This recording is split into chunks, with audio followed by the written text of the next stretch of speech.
Okay, I think, okay, I've got it going here.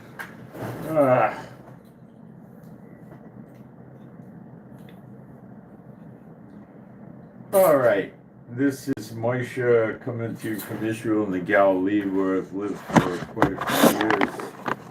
Today's the 20th of June. It's 8:34 in the morning. It's a little bit hot right now, 80 degrees, high, no, only 90 today. Wow, that's not so bad, but I am running the AC here. Okay, so we're going to cover Trump and Epstein today, and it looks to me like he's doing a cover-up, but I'll tell you what's going on, and you can decide for yourself. And we'll talk about a lot what's happened in Syria, and it's not over, and it was horrible what went on there. And then we'll get into some Bible stuff, and we'll get into binding and loosing and agreeing in prayer and some new things. I'm going to talk about pushing us to a new level. And then we're going to talk about, who's coming first, Elijah working openly or the daughter of Babylon getting it. A few things like that, okay? I'm going to stay away from setting any dates or anything like that. Sequencing we can do, which comes first. Okay.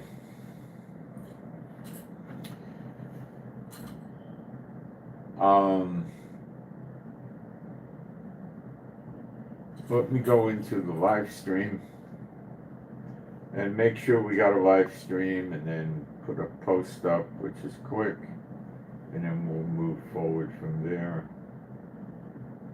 Let me go into the live stream. I've got the noise down about as good as I'm going to get it. I figured out a plan. What I'm going to do is take this iPad and use it for the broadcast if I can successfully take the Samsung tablet that will not let me do a live stream, just a video, and use that for a daily worker. If I can get, the eSword on there, which I don't know if I can, then I got something, because this iPad will do good broadcasts. Okay.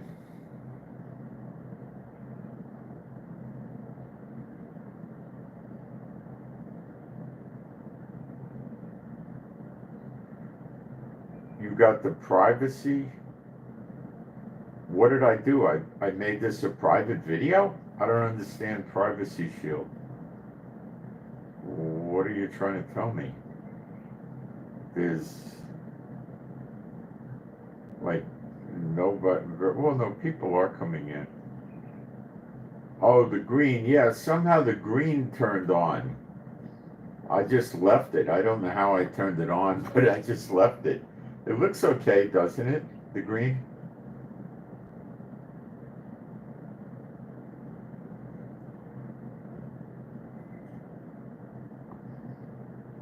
Yeah, okay, let's just let it go. Okay. Thank you to the moderators for being here, and let me get my post up.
Something just didn't work.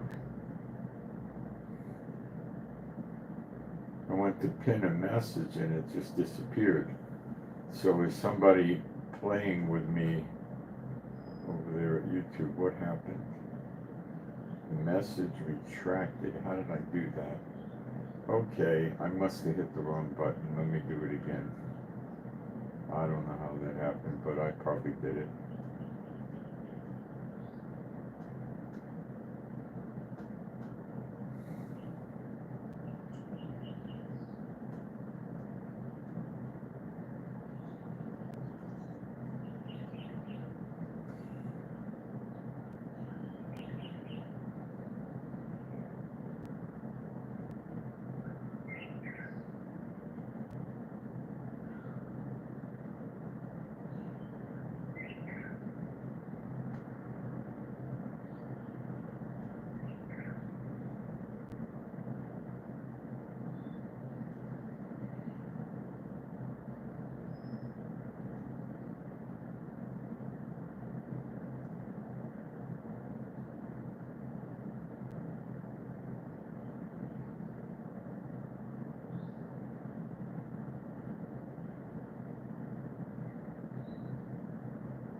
Now let's see if it comes up. Oh, I see what I did wrong before. I'm okay, I did it. Alright, good. Alright, let's do some praise. There is no God like Jehovah. There is no God like Jehovah. There is no God like Jehovah. There is no God like Jehovah. There is no God like Jehovah. There is no God like Jehovah. There is no God like Jehovah. There is no Messiah like Yeshua. There is no Messiah like Yeshua. There is no Messiah like Yeshua. There is no Messiah like Yeshua. There is no Messiah like Yeshua. There is no Messiah like Yeshua. There is no Messiah like Yeshua. Okay.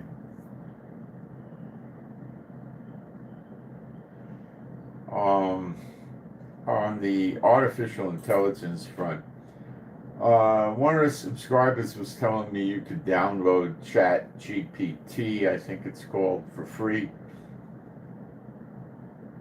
And it's supposed to be a good one. So I went to the Apple place and I downloaded it. And the first thing it starts doing is it lets me do one search. And then it tells me I gotta log in like with Google or Apple or something so it could identify me. And it says it'll use my personal information and throw it out in the public. So I deleted it. I don't want that app. The other places don't do this. So if you're using Chat GPT, I would suggest you get rid of it, because it's taking your personal information and sharing it with anybody and everybody. It's not getting your passwords and stuff like that. Probably just stuff you put in ChatGPT, but I wouldn't use that thing, not in the least. Next is it has a great announcement on there that says it makes mistakes. So, in my opinion, from the few searches I did, it's a piece of junk. And Google Intelligence is better than that. Google AI on the search, and the Grok from Twitter or X isn't really that bad at all, except sometimes you go there and it's busy and it doesn't let you do the search. It says try again later. I never got that from Google AI. I also used Apple AI, and I was not that impressed with it, nor was I that under-impressed. And ChatGPT wanted me to give it permission to work with Apple Intelligence. I think the ChatGPT is a bunch of junk. I wouldn't go near it with a 10-foot pole. You're going to start getting all kinds of advertisements, and that, I think I wouldn't go near it.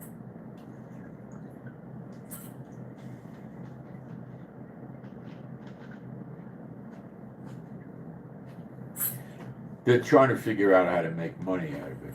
You know, Google's got many money streams, so does Twitter, but ChatGPT doesn't, so they're trying to use you for something. I'd stay away from that thing.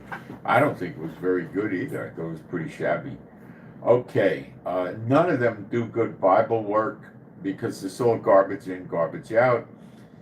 And they're going to select sites that are programmed in there, like churchianity places.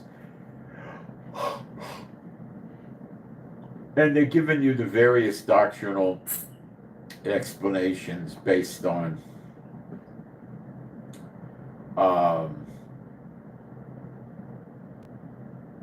what churchianity teaches. Let me try one now, an interesting one, because we know one of the biggest churchianity errors on purpose is Daniel 9:24, which never says 70 weeks in any of the Hebrew manuscripts, just the English ones, and it wasn't written in English. It says 70, so there's a second 70-year period of testing for Israel. Okay, let's go into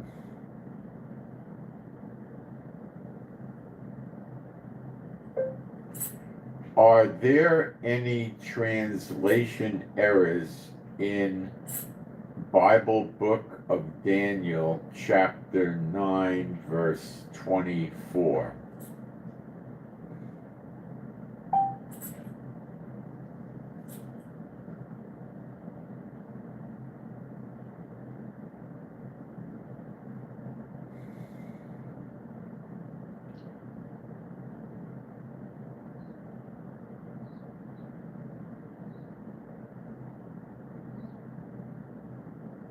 No, it doesn't. It says there's some issue with to anoint the most holy place.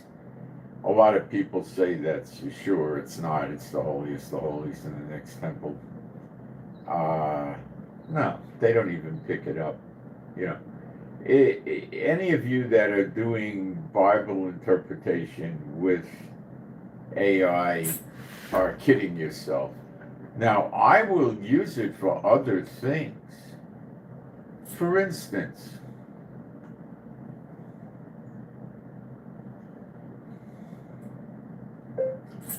what is the price range of the Birkin bags?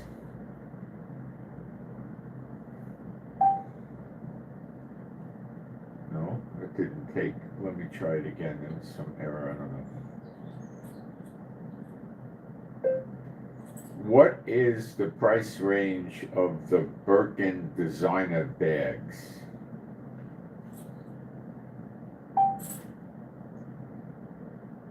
The price range for a Hermes Birkin generally is between 10,000 and 200,000.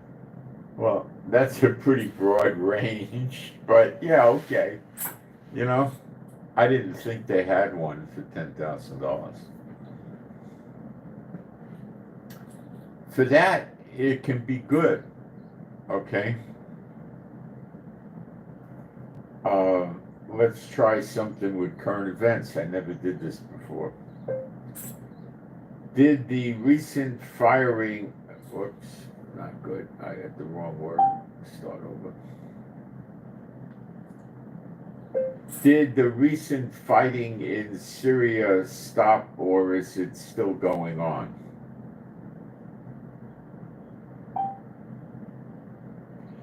Well, I don't get an answer from them. They don't know.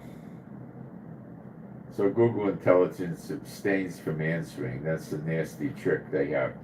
Let's see if I can get it with this grok from X, which I have somewhere, I think.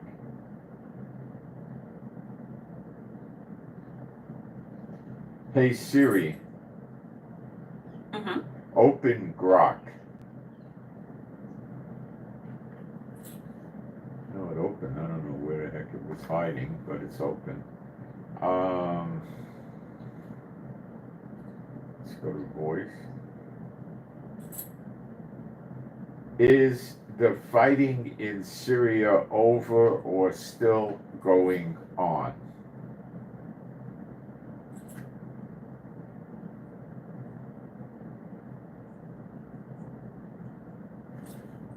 It says fighting in Syria is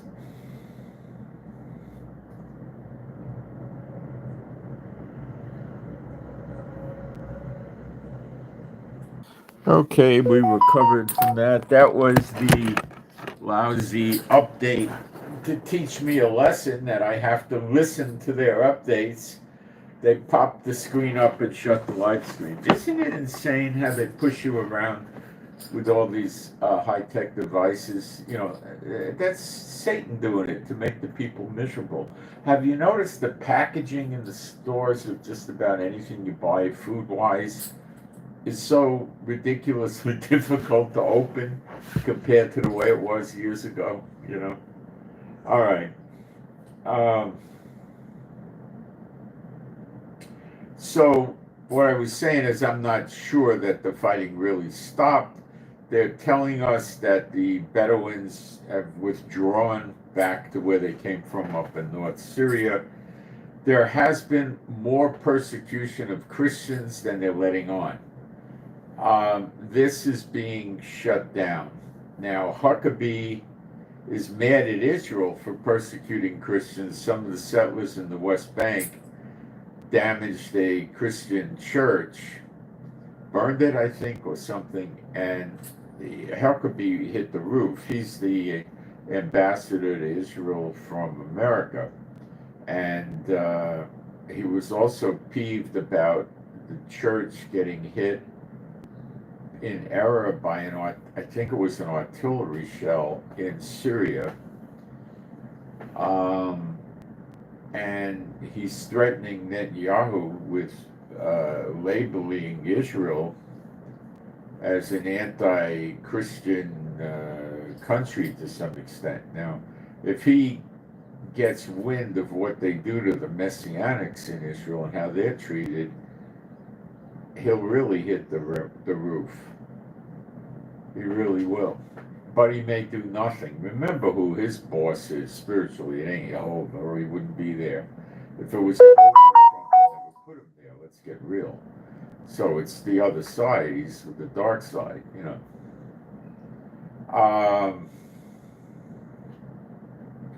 But he did get mad. Now, the ones that are likely provoking this and protecting it is, the one is most likely Ben-Gvir, with or without Smotrich, possibly with Smotrich. So Huckabee's going to eventually figure it out that it's them, mostly Ben-Gvir, I think, the security minister. Smotrich is the economics minister, but these two guys work hand in hand. So I don't know what is going to happen, but they're the ones probably causing the problems for the Messianics. I will tell you, when Bennett was in office for, I don't know, a year or something like that, a few years ago, instead of Netanyahu, he pushed the ultra-Orthodox out of a lot of things, and a lot of people in Israel noticed things getting better in various government offices in terms of picking on various kinds of people. Things were getting better, not worse, okay? Getting the ultra-Orthodox out of the government is a wonderful thing for Israel. They're horrible for Israel. They're terrible for Israel. I think they're worse than the Arab Party for Israel. They're just horrible people towards other Jews. They don't treat you like a Jew. They treat you like you're a historical Jew and you're not a real Jew. They won't touch you. They won't go in your house. You know, what do you want? You know, they cross the street. When you cross, they think you're dirty, and you know.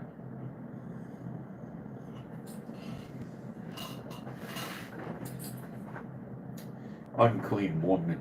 menstrual is what causes that behavior. But, they're very, very, very punitive towards the other Israelis.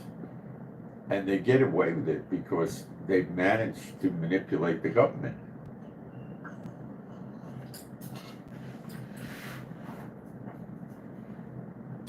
Smotrich and Ben-Gvir are not them.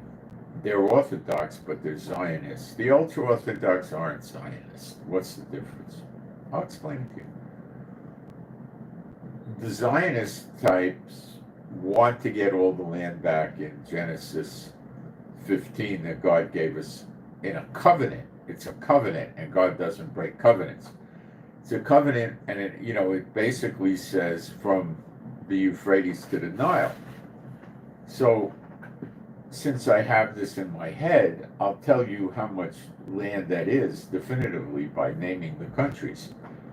Egypt, from the Nile River east to the Red Sea, Sudan, South Sudan, Ethiopia, same thing, Nile. It's always from the Nile to the Red Sea. Dish about the Eritrea, Somalia, and of course parts of Uganda and Kenya.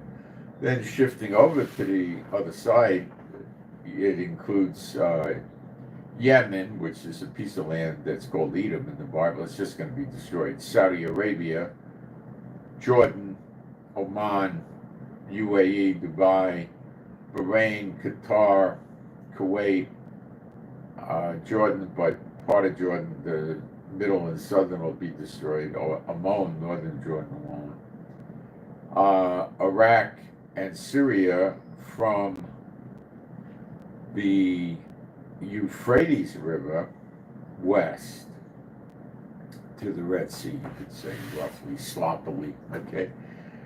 And Turkey, the same thing, from the Euphrates River to the left or towards, the west, and all of Lebanon, and of course the land that we have now.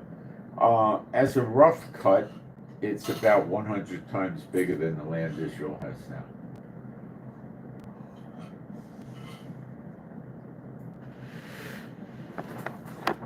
So Ben-Gvir and Smotrich would be all in getting the land back. Unfortunately, they'd be all in on persecuting Messianics and throwing them out of Israel. Now, when you go to... We read about them people getting run off the land. It doesn't specifically say Messianics. And I don't think that's going to happen in the coming days between now and redemption. I don't see it at all. Okay. I don't think it's for us for these days. I just don't see it. Could I be wrong? Sure. I don't seem to see it. It says we're not going to leave the land. So I believe that's since 1948. Have they thrown Messianics out of here? Yeah, but it's handfuls. They deny immigration to them is what they do. But they deny immigration to lots of other people that aren't Messianics. The government probably isn't going to intervene in Messianics coming to Israel because the Americans, Huckabee or something, because they're going to say they don't want to get involved in Israel's immigration practices.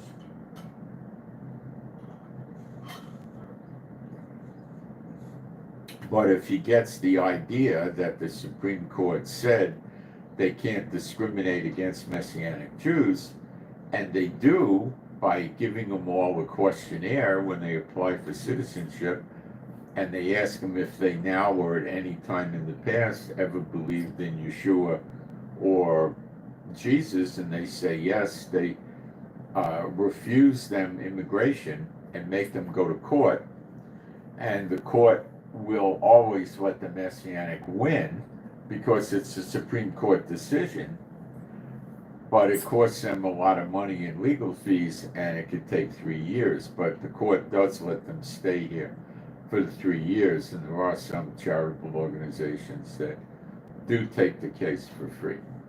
So they only want you to be a Jew to come immigrate if a list of rabbis from around the world say you're a Jew. And of course those rabbis are kowtowing to the ultra-Orthodox.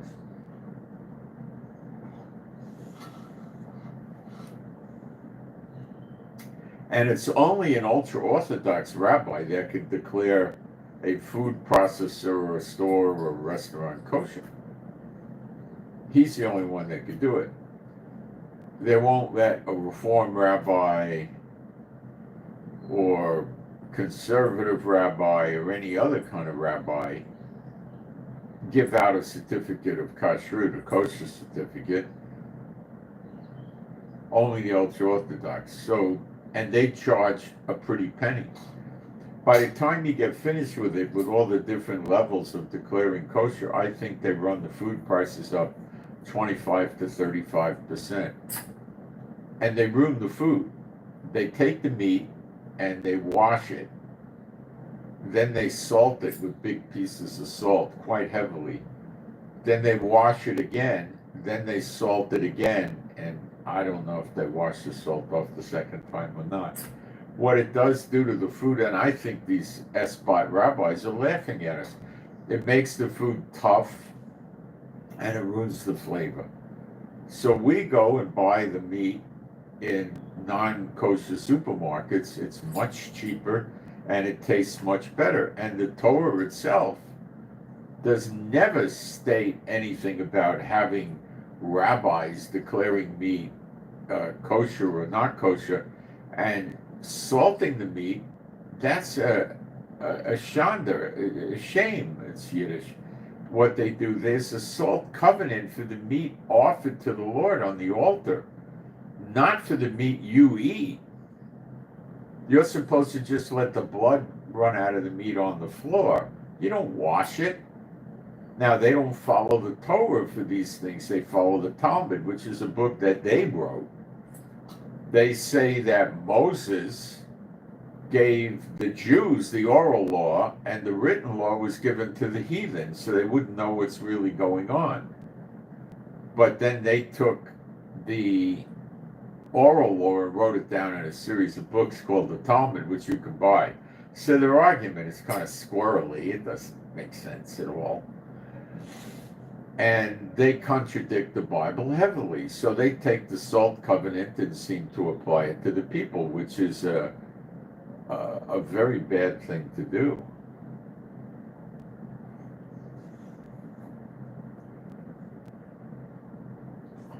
The Torah says the stranger that lives with you or works with you, a servant who may not be Jewish,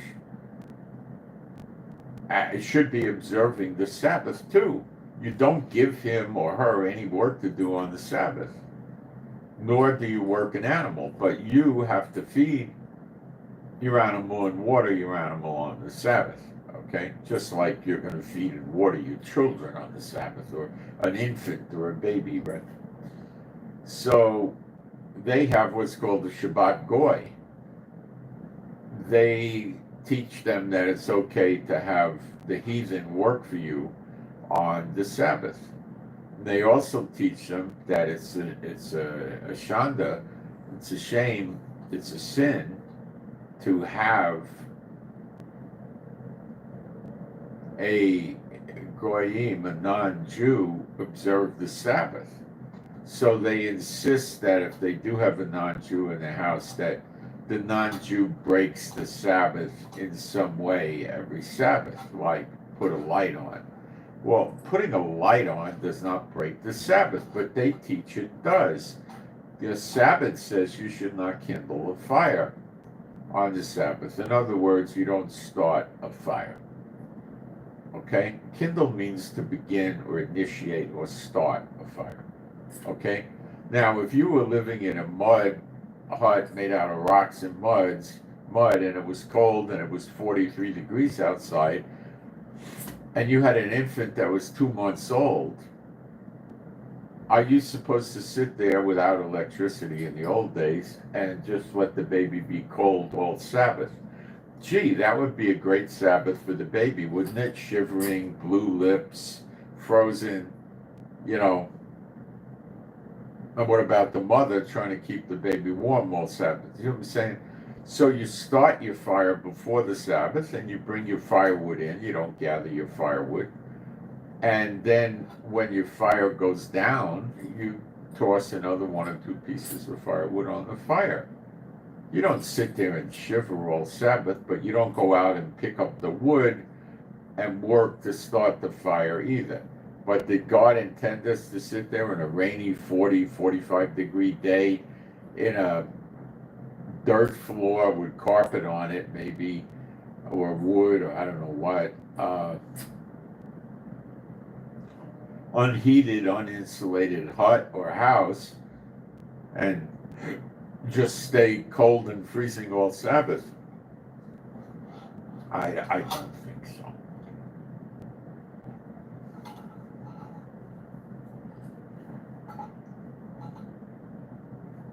If you left your horses out in the field to graze and it started raining on Sabbath, would it be wrong to take them and lead them into the barn and get them out of the rain? Well, they're supposed to have a Sabbath too. How would that be wrong? What if hail was coming down? Would that be wrong? You see, the rabbis twist and turn everything. Here's what they impress upon the Jews. You got to eat kosher. You got to not work on Sabbath. Don't turn the lights on Sabbath. Don't travel on Sabbath, and precious little other things like observing the different feast days. And then you go do whatever you want. You want to go lie in court and sue your neighbor? Heck, go for it, Yeah, you want to cheat and steal. You want to lie. You want to do adultery.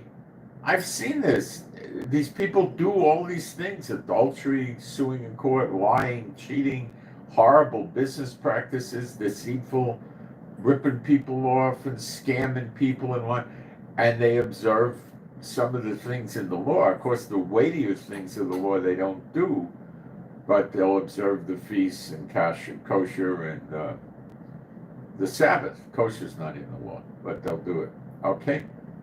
And they think they're okay. That's the deception of this.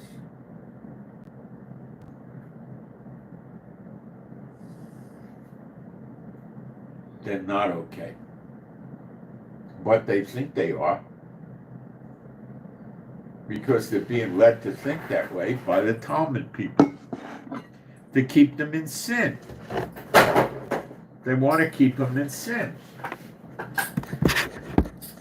They don't want God to raise up, let me find this thing, raise up the Israelites. They want to keep them deep in sin.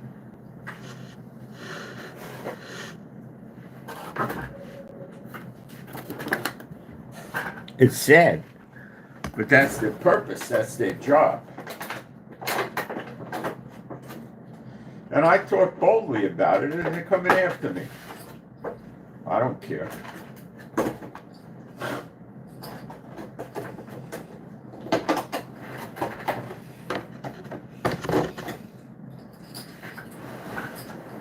Jezebel came after Elijah.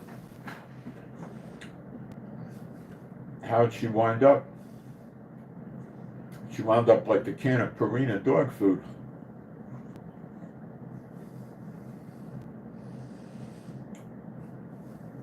No insult, Purina.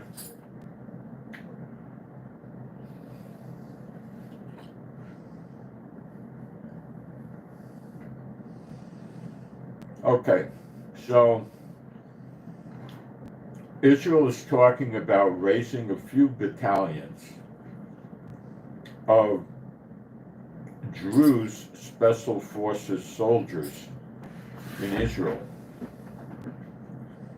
equipping them and sending them into Syria to protect the Druze in Syria.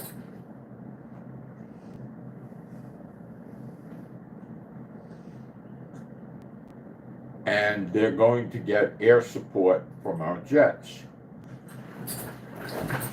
I seriously doubt we're going to use F-35s. There's no need to have a stealth jet. We're going to use F-15s and F-16s. And there'll be tanks and armored personnel carriers and artillery, mobile artillery.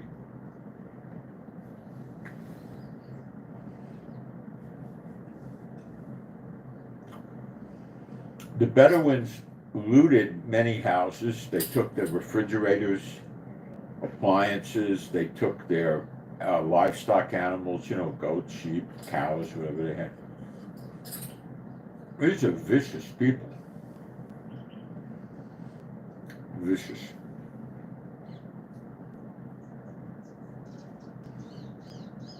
And they were there with their AK-47.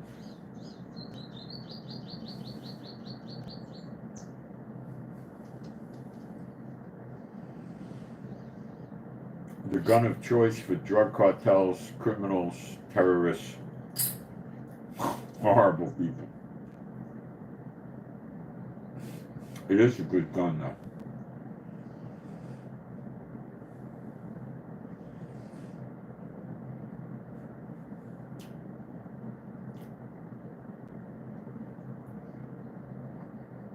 So Trump, trying to protect his image and reputation, because he gave complete sanction relief to Syria just before this happened, got played for a sucker by Syria, and he's trying to save his reputation.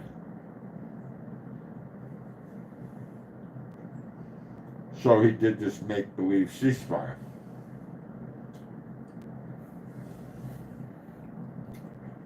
Giuliani's military came and stayed in the outskirts of that city, Swahida, which is more like a county or a province, which has little cities and villages in it. It didn't do much. I let the Bedouins go crazy. We don't know how many people are dead. It's probably in the hundreds. Their hospital said they treated around 2,000. First I heard 1,700, then I heard 2,000 injuries.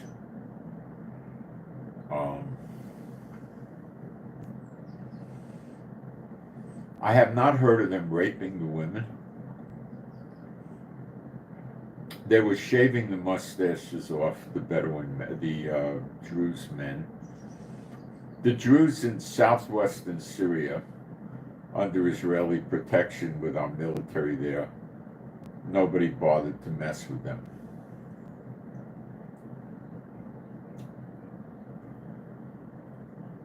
So to protect his name and reputation, Trump made life very hard on the Druze and some Christians. This purge was not going after the Alawites, but probably the next time.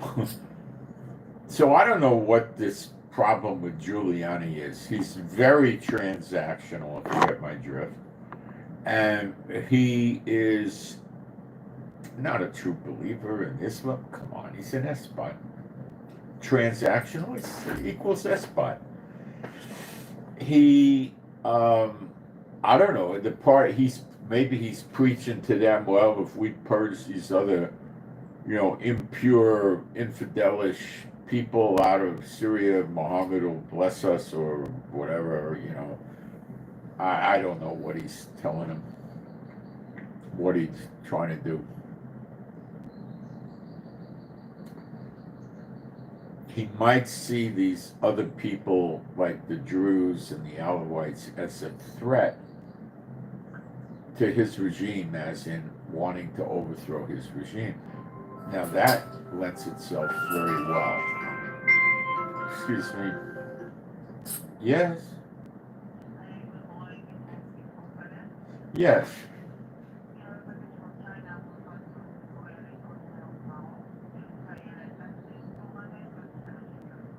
Okay, hold on a second. I'll take care of it with you. 1 second. I'll be right back.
Okay, so I think that Netanyahu's going to want to send these Druze special forces soldiers into Syria,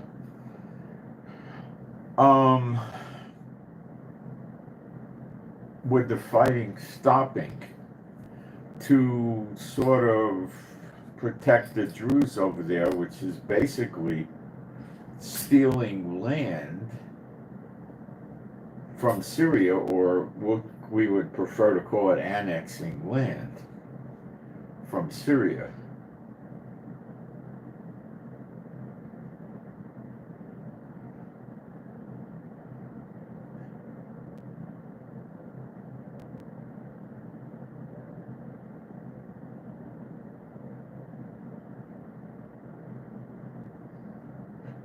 Okay, so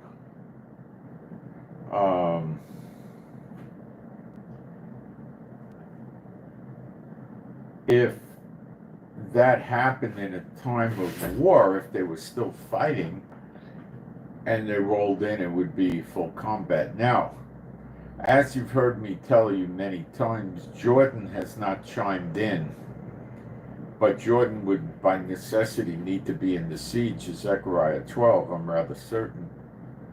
And Jordan chimed in yesterday in the late afternoon or the evening. I guess you would call them Shiite Muslims, radicals, terrorists in Jordan, of which there's 9 to 11 million,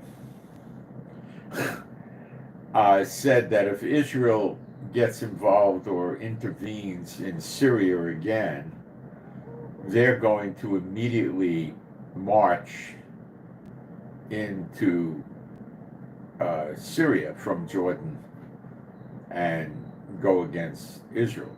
Now, I've told you many times that the transactional king of Jordan is a schmuck, and he's very weak, and he has a very shaky position there in maintaining his kingdom as king. um, because there's a lot that want to go against him. And he's still the king, and he's still got his palaces and his billions, but he probably keeps 1 or 2 billion or 3 to 4 billion or whatever out of the country, so he could get to his helicopter and then get to his jet and get the heck out, and retire.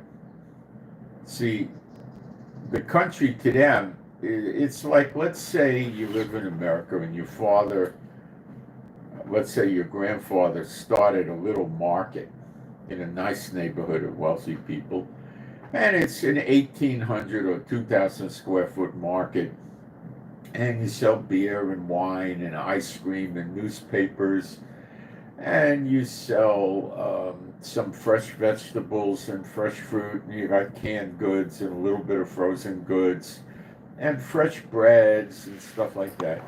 And people come in and buy small amounts of goods because they don't want to go to the big store.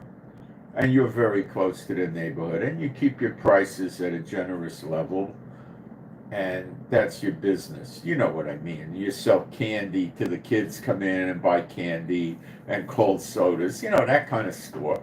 We call them in Israel a mini McCullough. A McCullough is a market, a mini market. All right. You would call it a 7-Eleven type store in America.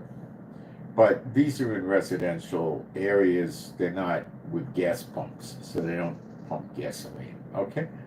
So,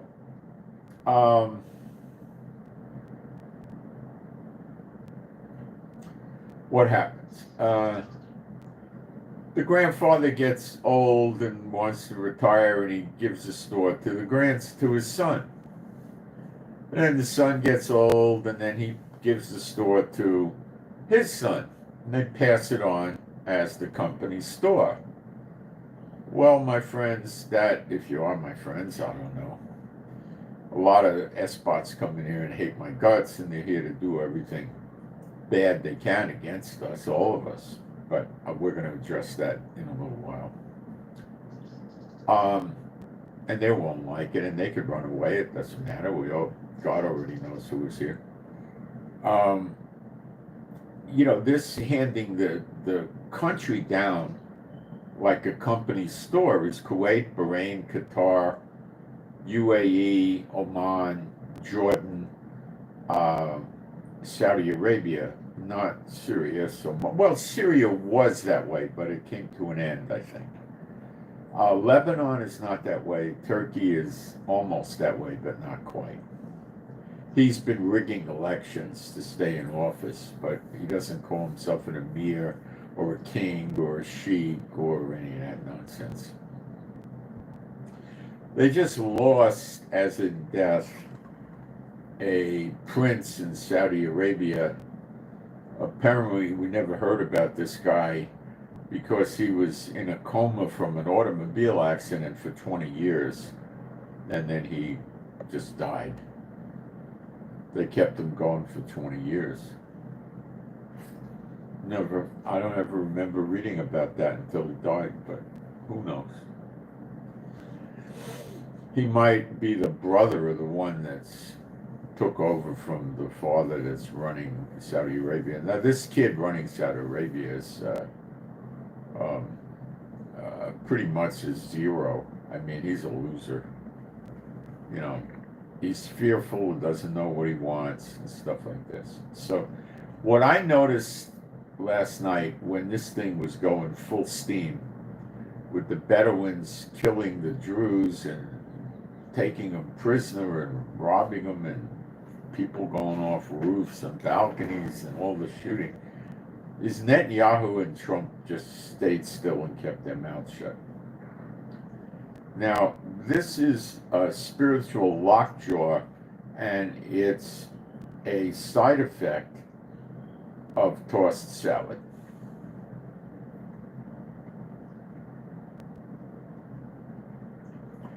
It doesn't last that long because eventually they got to do something, because the paranoia runs, which is what they're suffering from, runs in multiple levels and streams and directions. So they're getting worried about the others plotting against them. Do Satan bots have respect for each other? They do not. They do not. Does Trump have respect for Hillary Clinton or Bill Clinton? Let's talk about this. The Satan bots owned, Richard Myers and all the big tobacco companies that in America was selling cigarettes. Chesterfield, Marlboro, Lucky Strike, Philip Morris, Old Gold, Cool. I don't remember the others, They had a lot of different cigarettes, and they'd advertise on TV, and then have magazine ads with a doctor or a guy dressed up like a doctor, and he'd say 59% of doctors smoke, Lucky Strike or something, of course it's mild, and it's garbage like this, right? So they were selling the cigarettes with the chemicals in them, although back then the chemicals were quite a bit less. They still used chemicals, and they were getting people addicted to the tobacco. And these were Satan bot run companies doing it to other Satan bots. So they don't respect each other.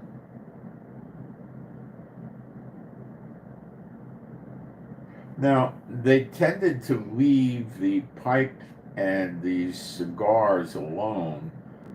The pipe tobacco had, I guess it still does, has certain additives in it, but I think they're mostly to keep the tobacco fresh or something like that, because it ruins the taste of the tobacco. And the cigars, if you buy the cheap little cigars the size of cigarettes, the cigarillos, whatever they go, they're gonna, some of them are not gonna have any of the additives in it, but they're rather expensive. They make them like that with Cuban and Dominican, where they're just like the big cigar tobacco, just put in a little thing. And they market it to people that like cigars, and let's say they, are at work and they can't go outside and smoke a cigar for 45 minutes, so they get a little thing and they go out there and smoke it for 5 minutes and get back in the office or something like that, Okay, so let's continue. So they don't put it in there. It's the cigarettes that they addict the people to, okay? And they were doing it to other Satan bots. Now, let's talk about other things, such as lousy medicines. They were giving, like, the stand things for the heart. They were giving those to other Satan bots. You go about 2 years, and it's all she wrote, usually, They're doing that to the other Satan bots. They don't care.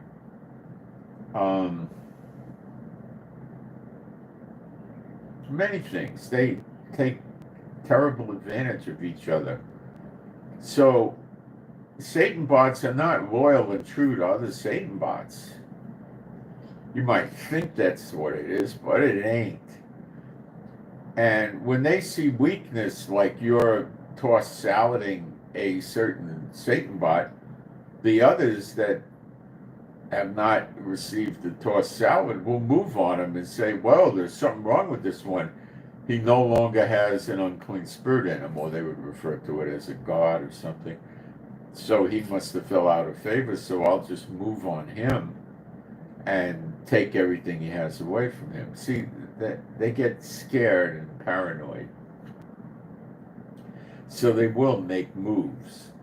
But we'll do some spiritual warfare to make sure that this does happen. They're afraid to make moves now in war because all the tossed salad and whole enchiladas are cutting them off from communication. They don't know what to do. Remember, the heads, you got to listen to me, the heads of the big corporations are not all of them are complete idiots, okay? But a large amount of them are complete idiots. okay? They are there because the demons like them, okay? And they don't know anything. They could be the head of a big lumber conglomerate and they've never cut a tree down. They don't know from nothing, okay? They go to various meetings and they know how to act to make people think they know what they're doing. And they'll ask questions that make people think they know what they're doing. And they generally don't. Let me tell you a story. I was on a cruise with my wife quite a few years ago. We were in Argentina, going around the bottom of Argentina, Ushuaia, which is right outside Antarctica, you know. And we were getting off and taking tours in Argentina on a bus. It was kind of Argentina in the rural areas is, oh, I would say it's very nice and relaxed. When you go to Buenos Aires, I was running around in Buenos Aires at night with my wife, Rivka. We hired a car for the day with a driver, and at night we were taking taxis. We went to we stayed in a really nice hotel. I was in the world back then. We stayed in a really nice hotel, a 5-star, and we got a taxi and it took us to the, what's that dancing they do, tango or something like that? It was a steakhouse that had tango dances, and it was strictly for tourists. So we were in a clip joint. The price was not that great, you know, but okay. And we were sitting at tables instead of a nice private table.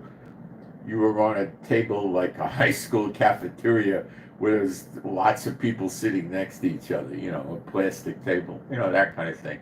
So in Yiddish, you say schlock. They were schlocking us as tourists, right? Okay, so we went over there, and we were supposed to get a ride over there and a ride back. Oh, they did send a car to take us there. That's right. We did get a car to take us there as part of the package from the hotel, which was about probably 3 miles away, 2-3 miles, not far. And the guy left us out to dry going home. We had to get a regular taxi, and he took us back, and he was a nice enough guy. It was a nice place, but it was funny, you know, and it was, you know, I was having my radar up walking around the streets, you know. It was, yeah, kind of all right, but I was a little concerned. But when you're in the rural areas, you didn't have to be concerned at all. So anyway, we're on the bus. So we get on the bus, and there's these 2 people sitting in front of me. And my wife and I were talking, and I don't know what, I said something in Yiddish or Hebrew or something, I don't remember. And the woman in front turned around and started talking to us. And she was the beginning of middle age, very striking looking woman, very nice looking woman. And she picked up I was Jewish, and she started talking to me. She was Jewish, living in Australia. Now, I need to tell you this, and it's an awkward thing to say, and I don't want to get the people mad at me, especially the women. But this woman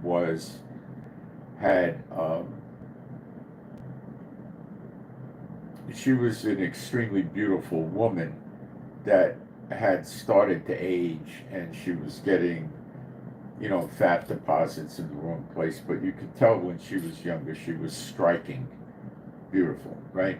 Okay. So, but she was a very pleasant woman, very pleasant.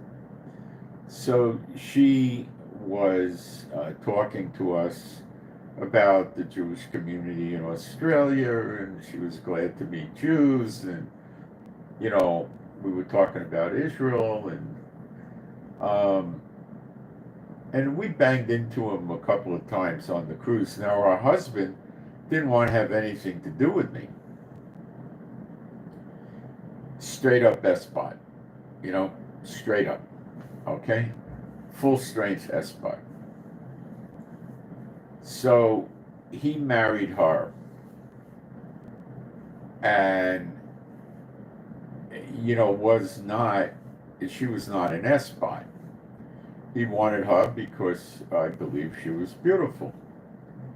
And she also was a very, very nice woman, and not a believer. And so we were talking to him on the ship, and what I gleaned is he knew some other people on the cruise or met them on the cruise. And if you go to them on the cruise and you tell them you want to have a dinner for some people, and you want to have a dining area set aside, and you're going to invite some people to dinner, and you want to talk or something like that, they'll work it out for you. If you have a high enough cabin, they'll do it for free for you, or they might do it for free anyway, or just tip them, or they may charge you something. So he did it, and he was talking to her, and he was talking about how they didn't do such a nice job setting up the dining room table, and how they could have done a better job.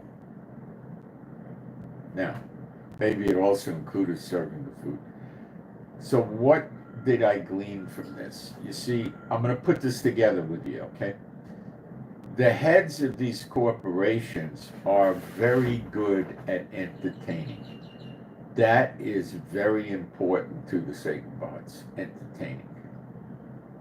So he was a Satan bot, and she was just going along with him. She just, submitted to this guy, and I think they were rather wealthy, and just went with the flow. I have no idea what the guy's business was. He didn't want to have anything to do with me, which would be typical Satan bot, and he knew I had the Holy Spirit. He didn't want to be around me. It made him feel uncomfortable. The unclean spirits in him were uncomfortable. I didn't toss him or anything like that. He has a right to not want to be around me. I don't care about that. He wasn't doing anything to harm me.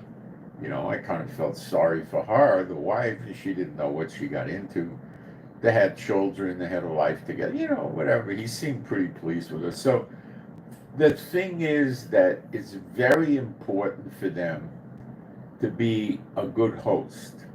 So they'll always try to throw a dinner in a very interesting place. Maybe in a big hall where an orchestra plays, and they might hire the whole orchestra, like the Boston Symphony Orchestra or something like that, to play while they have the meal. Or they might go and set up a catered dinner in a ballet studio with the ballet people putting on a show while they're having their entertainment. We're talking about people that are worth, 3, 4, 500 million and up, okay? There's people running around the world that have over $100 billion, by the way, okay? So, and they'll have beautiful homes that, maybe in Beverly Hills or Cherry Hill, New Jersey, or down in Miami or San Francisco. You're talking houses that are, 15, 20 million all the way up to 100 million, And they set up events in their home, and, people come for dinner. They might have 10 or 15 people for dinner. And they got a, great chef, and they get the great food, and the silverware is perfectly arranged. It'll usually be gold-plated or pure silver, and everything is just gorgeous. They have a valet park their cars. They take their coats and hang them up, and they have them for drinks with a great wine list and a bar, and they talk, and then they have hors d'oeuvres, and then they have the dinner, and then after dinner they have more drinks, and they talk, and they go from room to room, and and they don't talk business.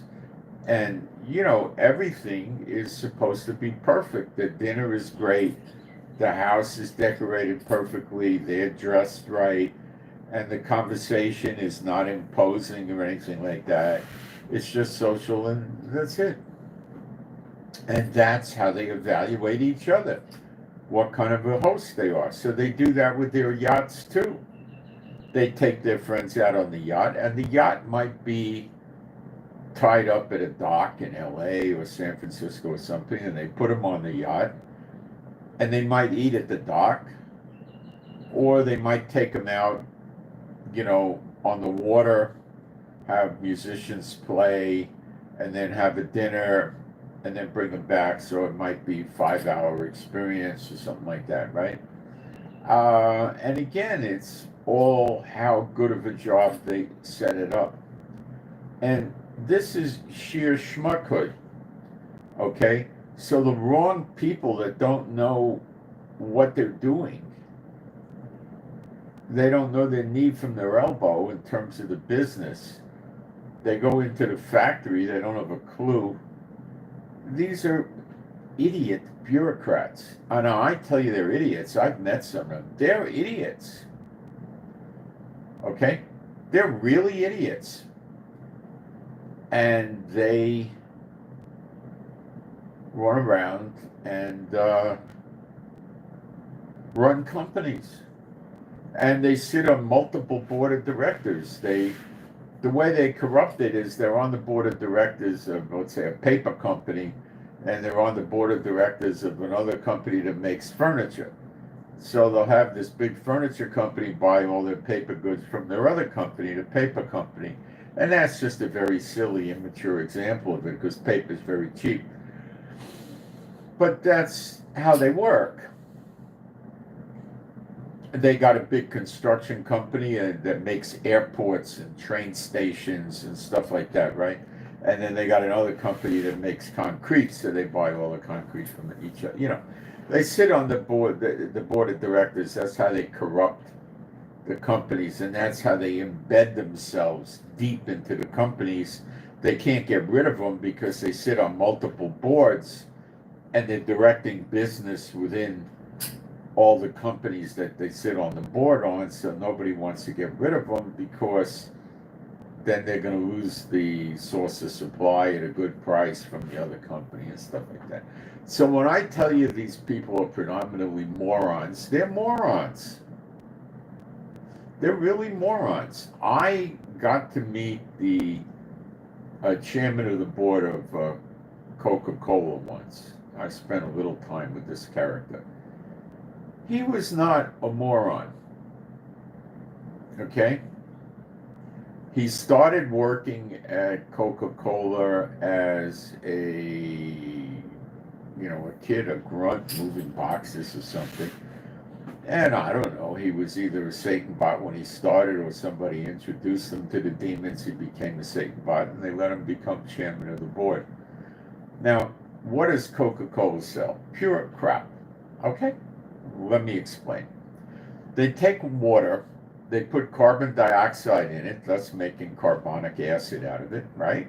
Which will destroy the paint job of a car, yet you put it in your stomach. Then they put a caramel syrup in it, more sugar than you should have, caffeine in there, and other junk that gives it a very distinctive flavor unique to Coca-Cola.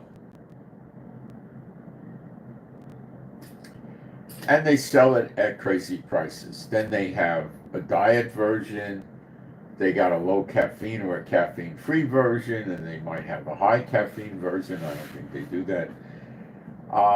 Then they got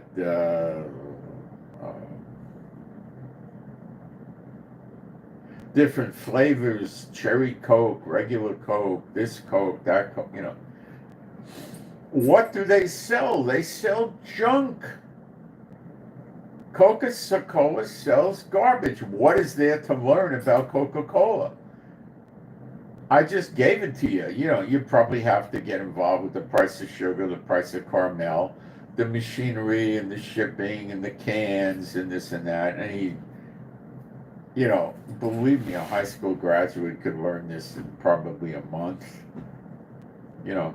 But the conversation this guy was that I heard him talking about to another person, but I was right there, was, how he noticed when he went to Japan that the people there were starting to get fat, and they never used to be fat. Apparently, he'd been in Japan before, and he said the reason they're getting fat is they're eating at fast food stores.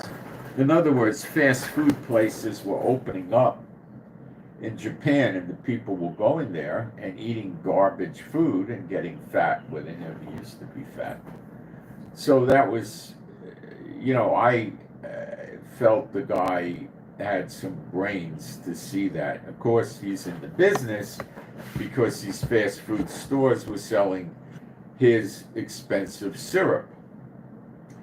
Now, let's remember Coca-Cola started out with coca in it, which is cocaine. And it was a syrup you could buy in a drugstore, because pharmacists were selling narcotics before the Drug Control Act. I think 1916 and 17 is when they stopped this stuff. So they were selling a syrup, which is the Coca-Cola syrup, but it had cocaine in it.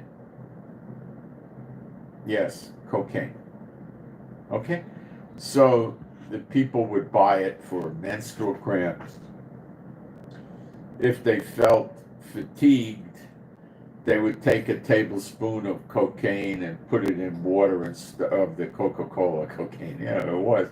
Put it in water and stir it up and drink it, and they get some energy burst, probably more significant than the caffeine gave you, although I don't know enough about it to tell you if that would really work that way. I don't know. I guess it did. I'm rather sure it did. People used to put cocaine in wine. Now, they didn't use Coca-Cola.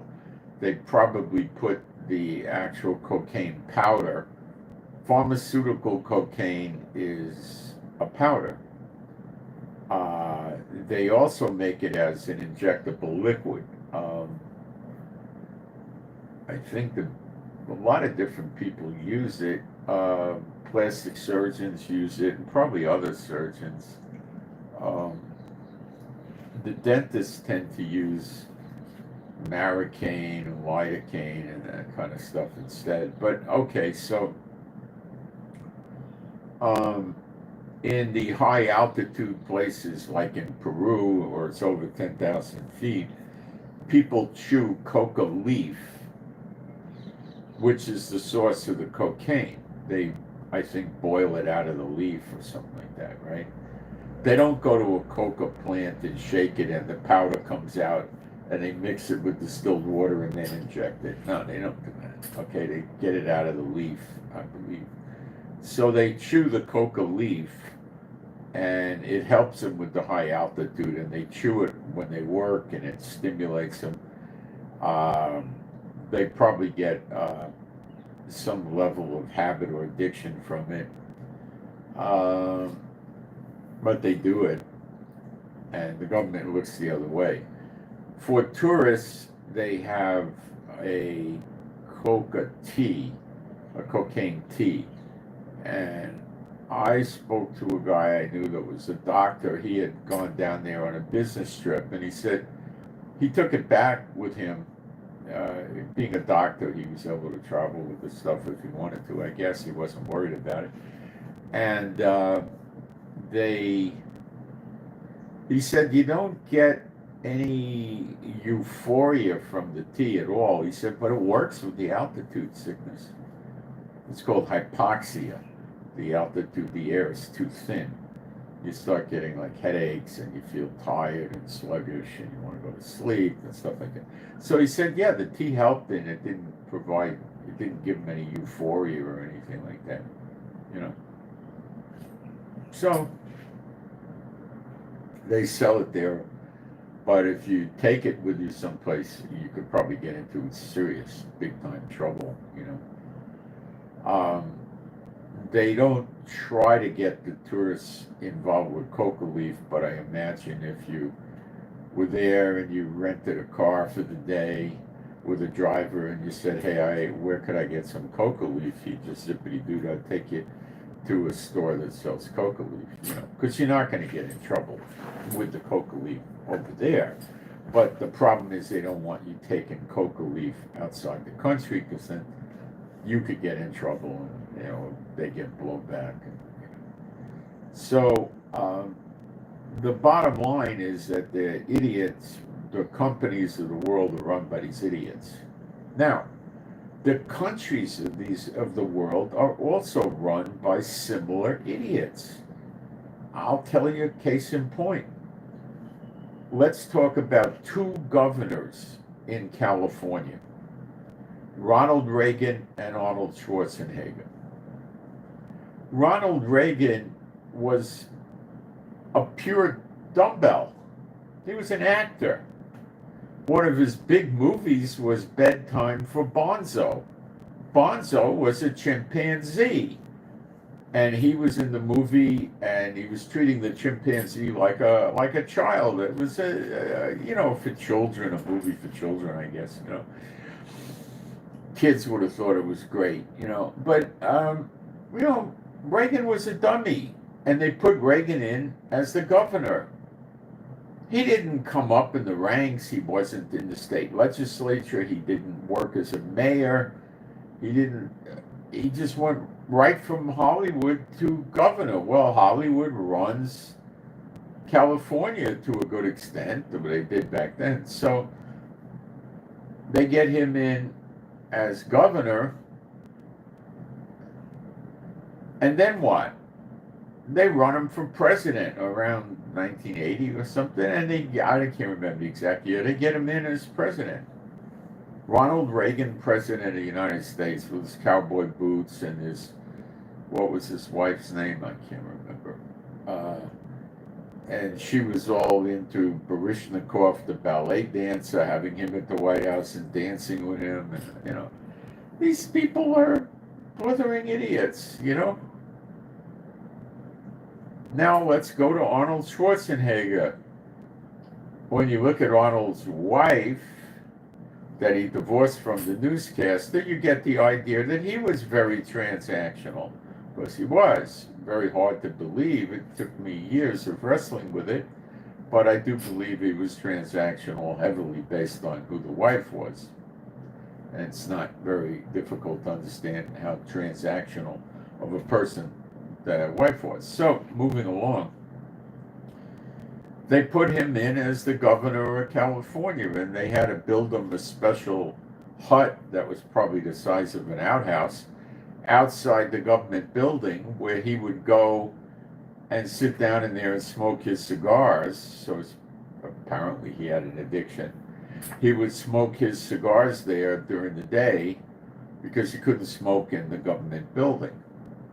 I don't know why he didn't smoke out on the street or on a balcony, but that's how they did it. And, this guy was, again, right from Hollywood to governor. They didn't put him in the White House. I don't know why. I think he was divorced from the one he was married to at some point after governor. I don't know. Or they just maybe they just looked at him and figured he was never going to win. He was too unusual as a bodybuilder. He was never going to win it. So they just left him alone. Arnold was out of his mind. Arnold used to work out at the gym. At the time when Arnold was making his when he was getting big, I was in graduate school in San Francisco, and I was going to the gym in the morning and working out with heavy weights and stuff. And some occasionally, rarely, but it happens, some of the big champion bodybuilders were up in San Francisco, and they went to this gym, which was a famous gym at the time. It was before Gold's Gym. I don't think it's around anymore. a guy that was in the Olympics with weightlifting or something, and was a coach, ran the gym. Professional wrestlers came there. A lot of cops would go there. I do not remember back then any women going there. This was in the early 70s. No women. It was all men. And it was smelly and dirty. And it was a good gym. They didn't have machines. It was all... Did they have machines? No, it was all free weights. I can't remember any machines. I don't think they did. And, it was what you would call a hard gym. It was, I wasn't worried about it. I had a decent amount of martial arts under my belt by then, so I wasn't concerned. And I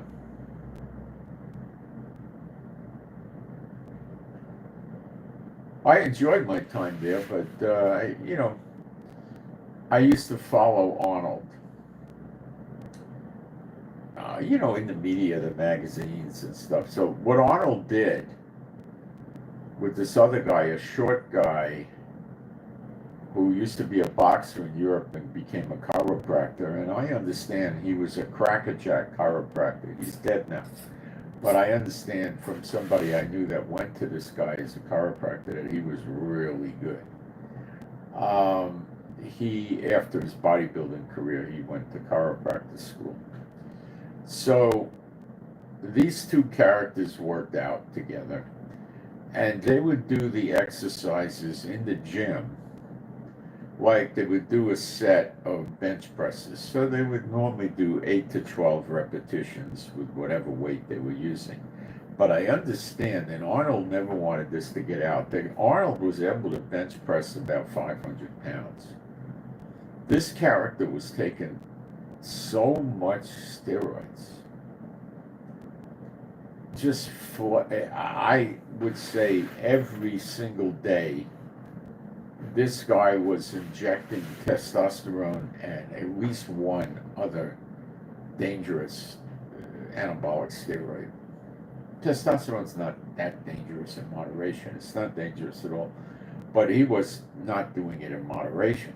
So when they do it not in moderation, what happens? They get nosebleeds, they can get ear bleeds, they get dizzy, they get migraines, they get internal bleeding, they get cramps.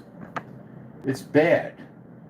And how do they deal with that? They take strong pain pills like hydrocodone or Percocet or whatever they call that junk. They take heavy pain pills. So, because they don't want to stop working out. They get obsessed with it. So, what Arnold and this other guy did is they took a tank, like a 5-foot tall green metal tank of oxygen, into the gym with a mask to breathe. And they would lay down on the bench and do the set of bench presses, right? Then get off the bench, sit up, put the oxygen on for a few seconds. They bounce back, they then go back and do another set of bench presses, come back and put the oxygen on and do it again. So they could do more bench presses than a regular person without an oxygen tank could do. A regular person would do the bench presses and they'd wait maybe 3 to 5 minutes. They would drink water or maybe a protein shake or walk around, go to the bathroom, go to the water fountain, wait for them to start to bounce back, and then they would do another set. Okay, these guys were waiting maybe 15 seconds, not 5 minutes, and using oxygen.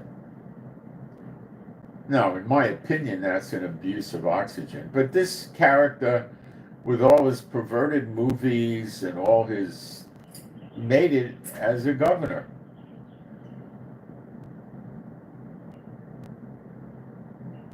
Not even an American, made it as a governor, and he got reelected. He came in, I think, for a partial term. Some guy got thrown out, and then he got reelected, so he had like a term and a half or something. Unbelievable. So they keep idiots in office. Bush Jr., I think, was a complete moron. Bush, the old man, I think had a brain, not Bush Jr. Nixon had a little bit of smarts. Gerald Ford, he was weird, I don't know. I think he was very unhappy in the position. Obama, I don't know how the heck they ever got Obama to be a lawyer. One of the great mysteries of the United States is how the heck Obama passed the bar exam. Who took the bar exam for Obama? Is there any photo or video evidence? I can't imagine he could honestly pass the bar exam. I can't imagine it. Now look at Joe Biden, a blithering idiot as president. Maybe Biden 20 years ago as a younger, 50-ish senator with several years experience of being a senator might have been okay. But, we saw him as president as a blithering idiot. That's subnormal,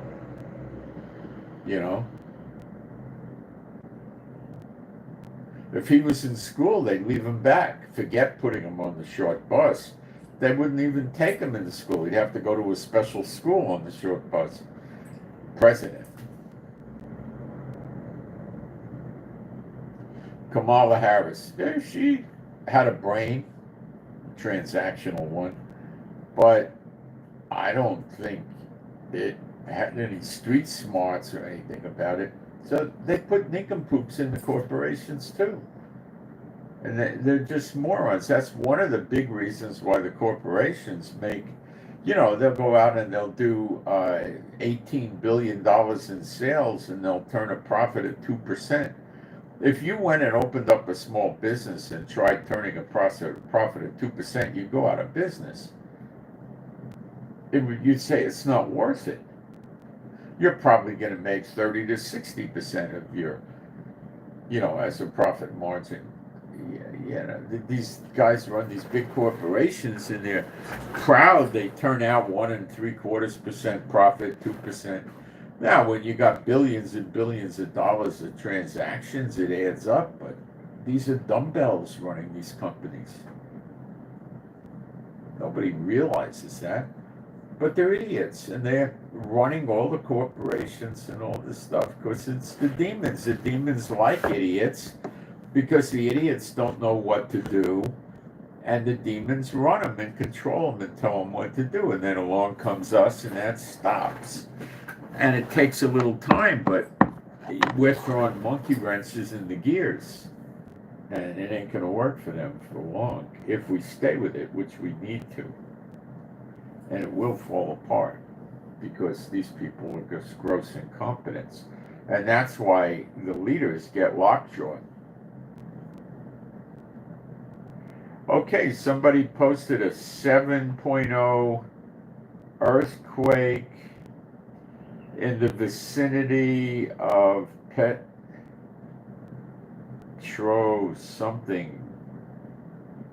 Petropavlovsk, I don't know how you pronounce it, Russia.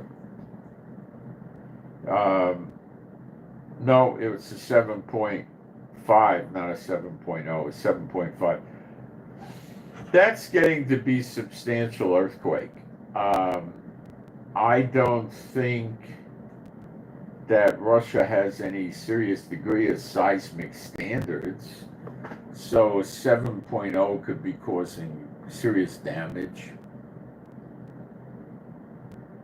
I think a 7.0, I think when you get to 8, you get into really bad damage. Now, I'll explain what I know, which isn't that much, but Japan, for many years, has probably for 60, 70 years, has built, they get a lot of earthquakes, they built their high-rise buildings on rollers in the foundation, so the building could move around like this with an earthquake without cracking and breaking, and it can sustain. It's scary as all get up, but it can sustain. But only up until an 8.0. Over an 8.0, the rollers aren't going to work. So in modern history, where we could go back, there were some earthquakes in the nines, and nine-ish, I think nine maybe. And what happens then is the trees in the forest break, everything comes down. I don't know what happens to the poor animals, and it can be pretty ugly. Now, I don't know if the Earth ever experienced something like a 9.5 or a 9.8. I don't think it ever did. I don't have any idea what that's going to be like. But like I told you the other day, the animals are leaving Yellowstone, all of them are going out. And that's because the belief system is the supervolcano in Yellowstone is probably rumbling, and the animals, when they know there's going to be an earthquake, they get agitated and they move around, but they don't always know where to go. But with this, they're just getting away from it. So something's up, but does that mean it's going to quake? I don't know. The Mount Rainier in Seattle, very, very large mountain. It goes up in the clouds, very high. It's having like many mini quakes all in the same days, a few days.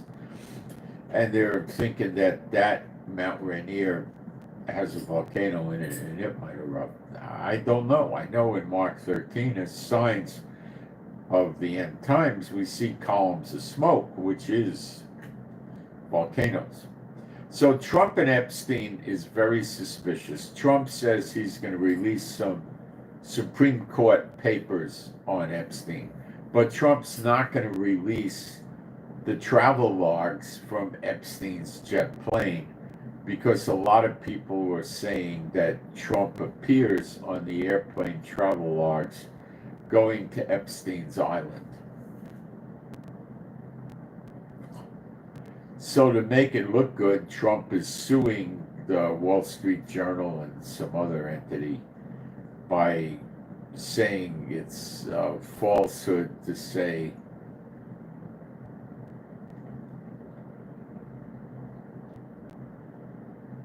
that he was involved.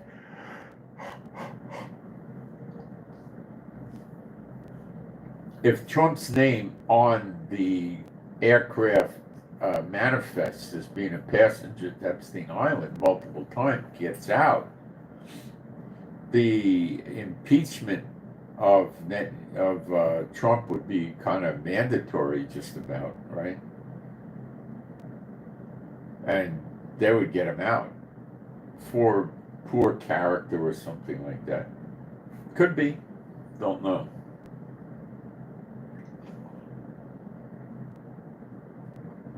So instead of that, he's blocking the release.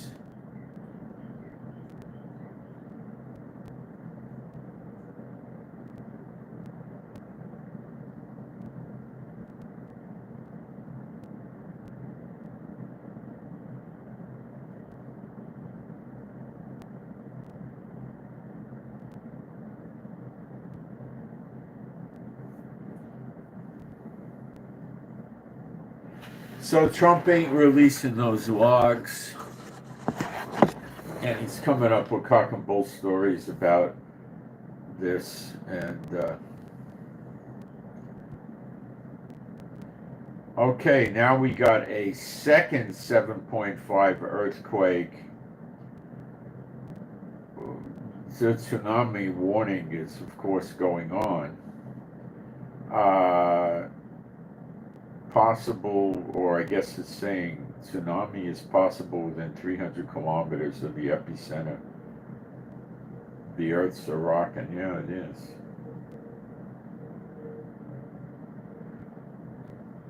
.5 is a pretty big earthquake. When the San Francisco, when the Bay Bridge broke, it was either a 6.9 or a 7.9. I can't remember.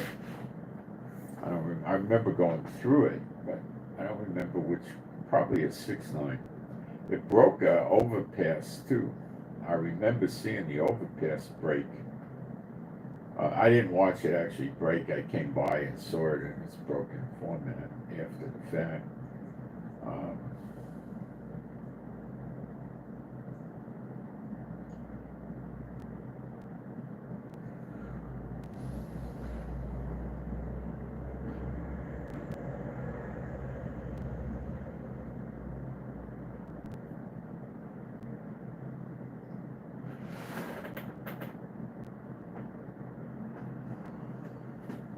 Okay, let me get my notes here and then make sure I covered everything.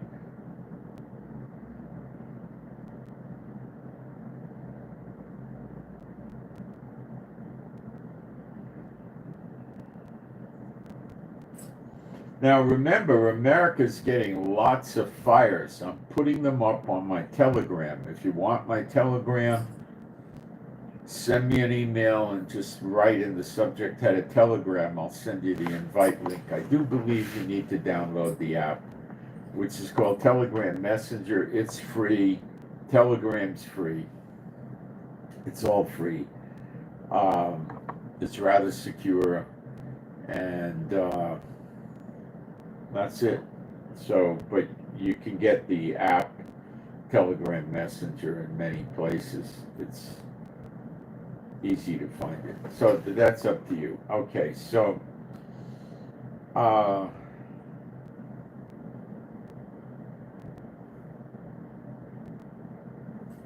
let me get into these.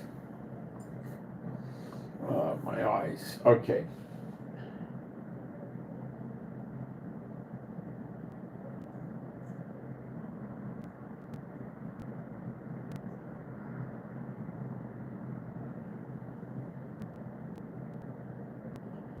Now, I told you yesterday you got drought in many states in America. And Jeremiah 50, verse 38, I'll read you that. And I put a drought map up yesterday. Jeremiah 50, verse 38. Jeremiah 50, verse 38.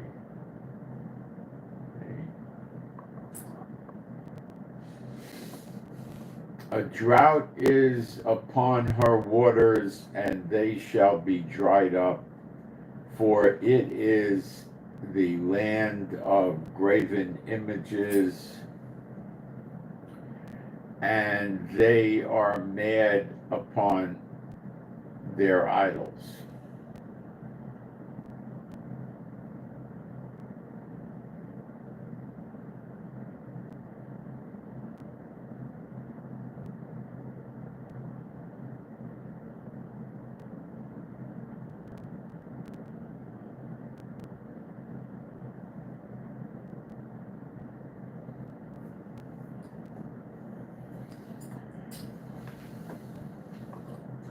So there's going to be drought. At the same time the Lord's doing drought, we got floods.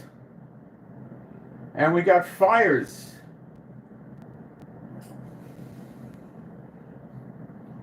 At the same time, Israel's fighting on like 8 fronts. You see fires and floods and stuff like that, but not at the same time with droughts, floods, and fires. And volcanoes going off and a lot of earthquakes all at the same time. At the same time, Israel has trouble on 8 borders. Wake up. They won't.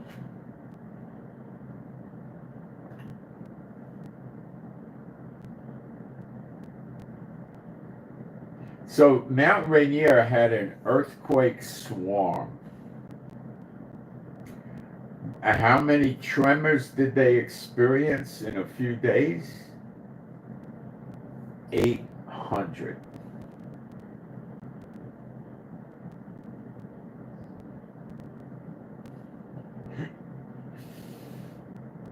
And they're worried about a super volcanic type event coming out of there.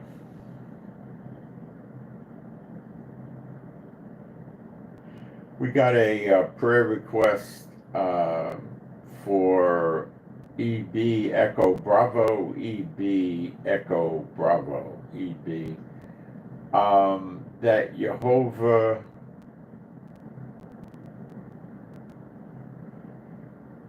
the person's contemplating buying a piece of land, and if Jehovah does not want this to happen,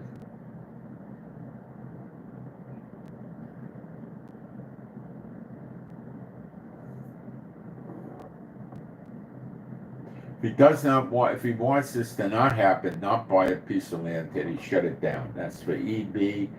If Jehovah does not want EB to buy a piece of land, shut it down. I've done things like this. It's sort of like a fleece, you could say, I guess.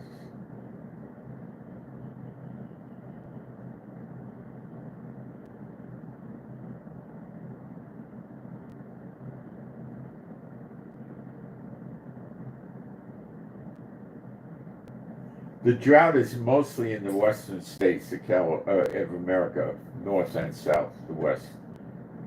And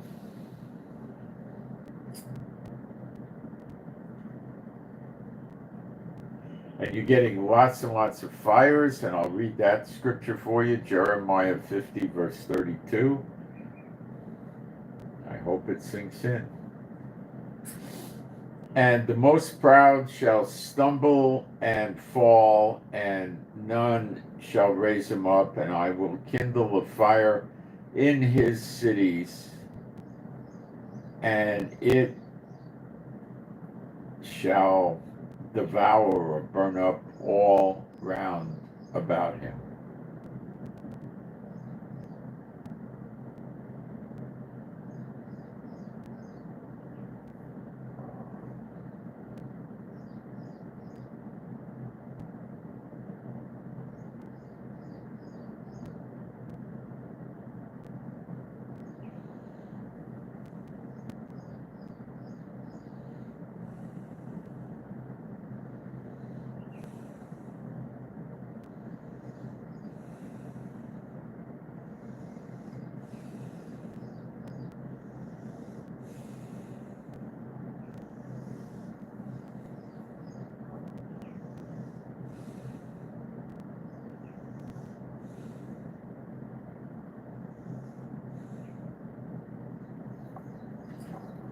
Okay.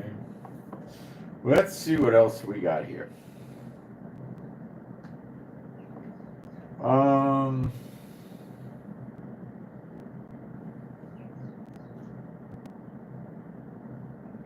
I want to clear something up with you guys on Revelation 11:4. I've done this before, but it's been a long time. I think we should it's going to be brief, but I just want to clear it up again. You understand there's a translation issue here. These are the two olive trees and the two candlesticks standing before the God of the earth. Now, these are the two witnesses. It's talking about the two olive trees. But the candlesticks, there's 7 candlesticks. There's not 2 candlesticks, but there's a gold pipe, if you will, that brings the oil from the olive tree into the menorah, the 7 candlestick candelabra called the menorah. And that's what this is referencing. The 2 golden pipes that bring the oil in. Okay, they're not the candles. The candles, when you read with Yeshua walking around with them in Revelation 2, they represent the 7 churches in Asia. Okay? So it's not the candles, it's that gold pipe that brings the oil in. The oil is telling us it's a anointing. You could say it's bringing the anointing into those 7 churches, or churches is not the right word. It doesn't say that. It would be congregations, or those called out from among, gathering together, or something like that. Okay,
Israel brought in medical aid to Swahili, Syria last night,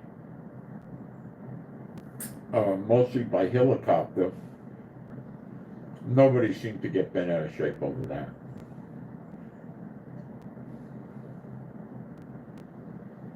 A goodwill gesture.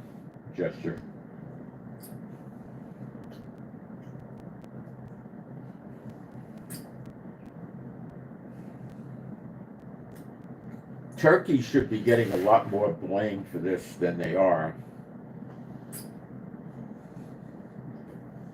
The media just doesn't want to touch this.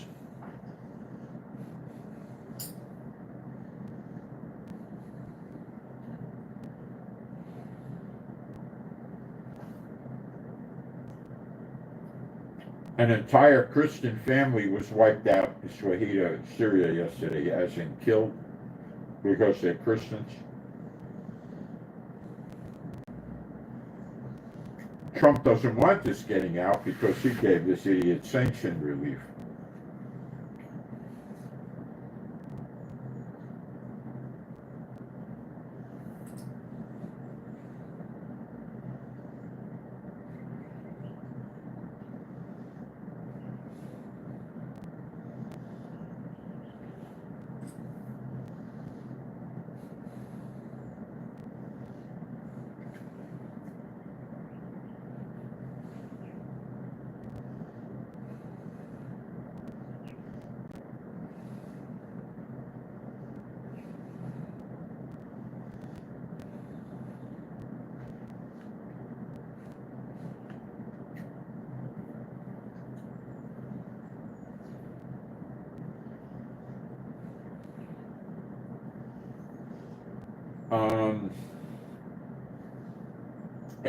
Let's see, guy's name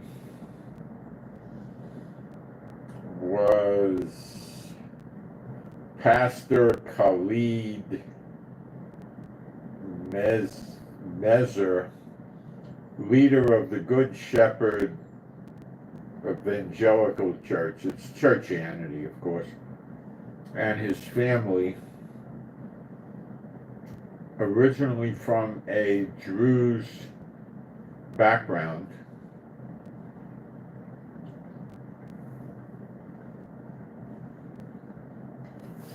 and started a Churchianity operation in Swahili and got wiped out.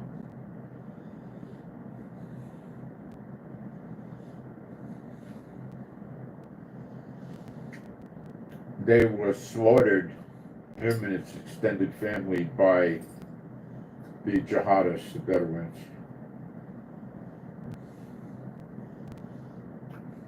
It may not have been last night, it may have been before that, but it was this week or last few days.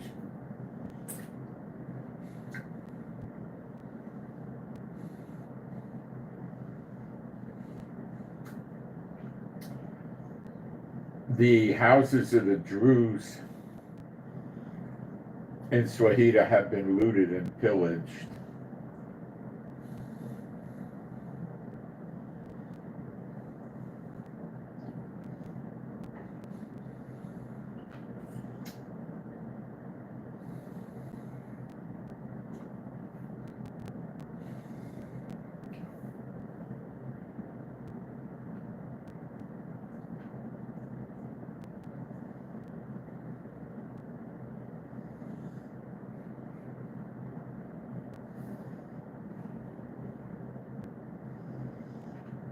Okay. That's what I got in there, what I was going to cover today, news-wise.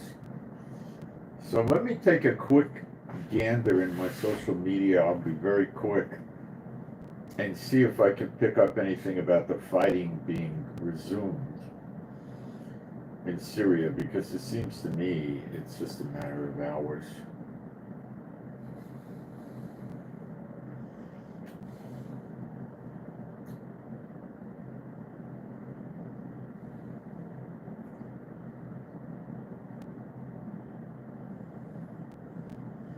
The American Secretary of State, that would be Rubio, came out with a tweet saying that the the slaughter and the rape and all that stuff going on in Syria has to come to an end, and the authorities in Damascus um,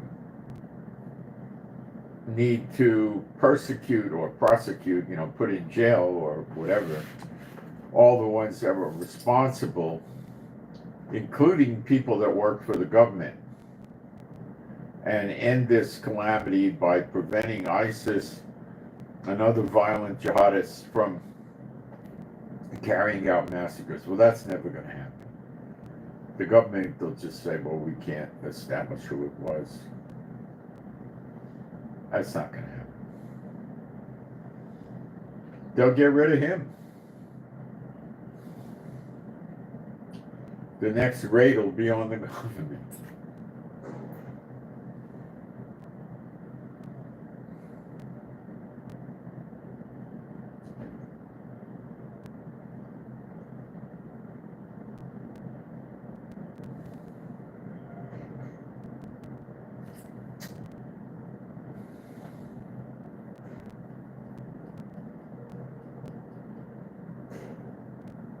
No, they're giving evacuation notices in Gaza again. Israel is. The Or al Balah area of Gaza. That's the first time we ever gave an evacuation to that area.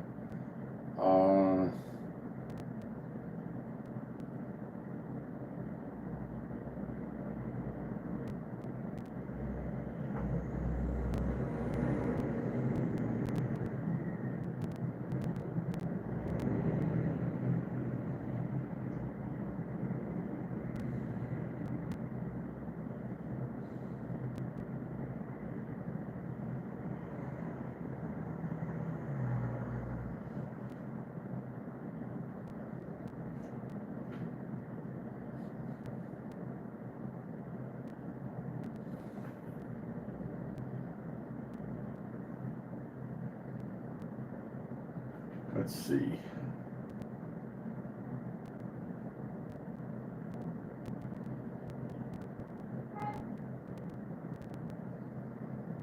Oh, that ship to break the Gaza thing is coming from Italy, I think.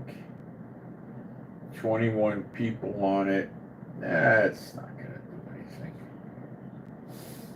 They'll get turned back. Maybe Israel will confiscate the boat this time, not give them the boat. I don't know.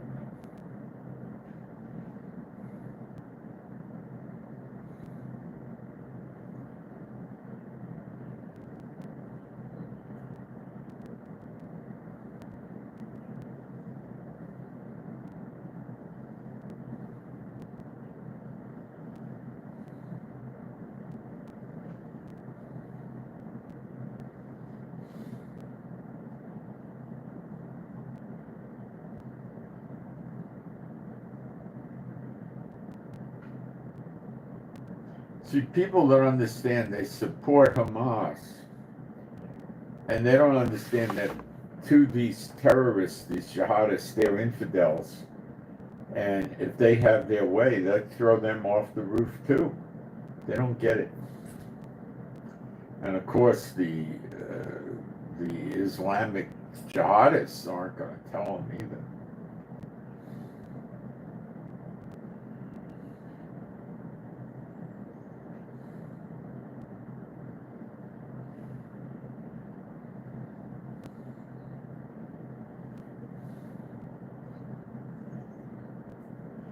I'm getting most of the tribes in Syria have refused to accept the ceasefire. The members of the Al-Jabur tribe, headed by Abid al-Aziz, Nawaf, lots of names, made their way to the city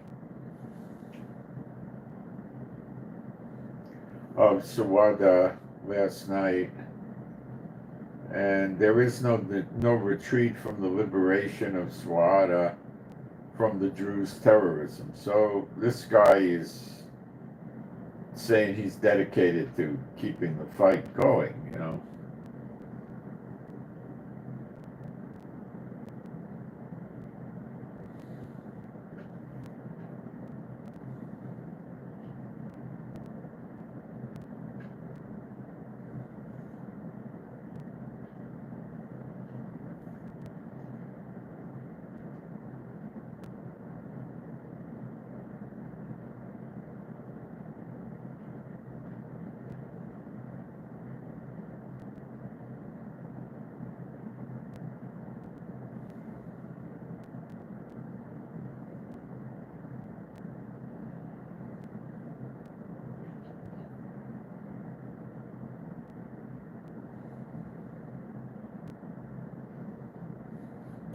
So I'm not getting any reports now of ongoing fighting over there.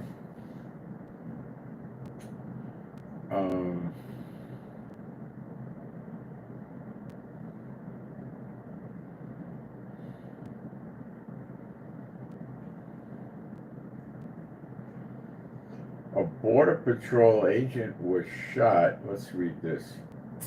A Border Patrol agent was reportedly been shot in the mouth near the West Tower underneath the George Washington Bridge. That's in New Jersey. Or New York. The suspect fled the scene on a moped. NYPD officers are actively responding.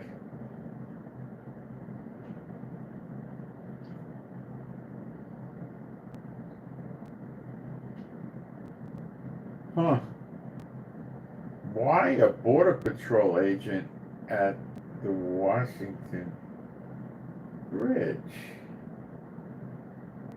That's unusual. Why he would be working at the bridge there, unless he's, I don't know, watching ships go under the bridge or something. I have no idea. Makes no sense to me, really.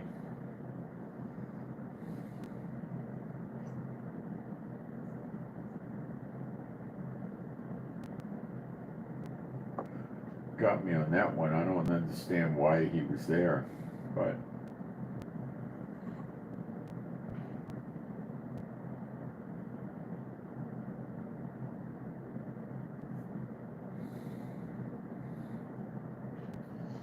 okay, let me look another place here. The Alawite community in Syria.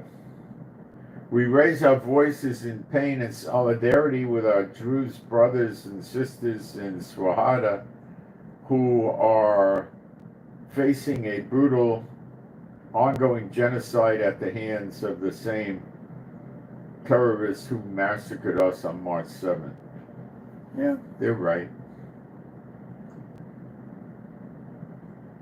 Trump doesn't want to touch this one, does he?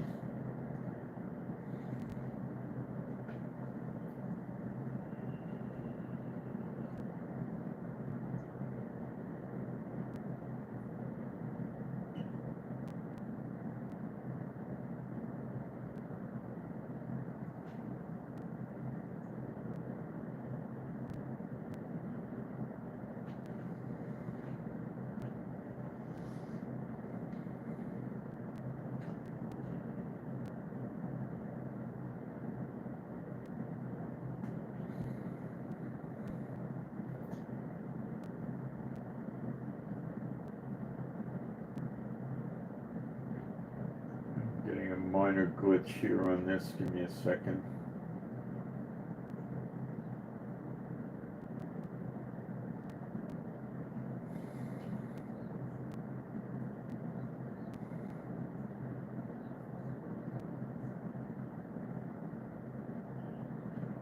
I don't think the guy in Syria is going to do much of anything about it, but it did seem to stop the fighting, but I don't know. It could just be a slowdown and nobody's reporting it. So you got me on that. I don't know. I will keep you up to date. I'm rather certain it's going to start up again.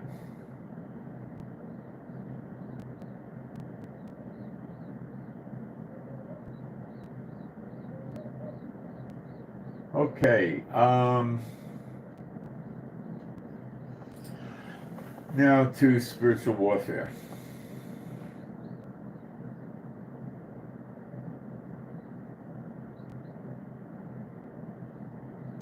There were some things that Moses and Aaron did to the Egyptians. Of course, the Lord told them to do it.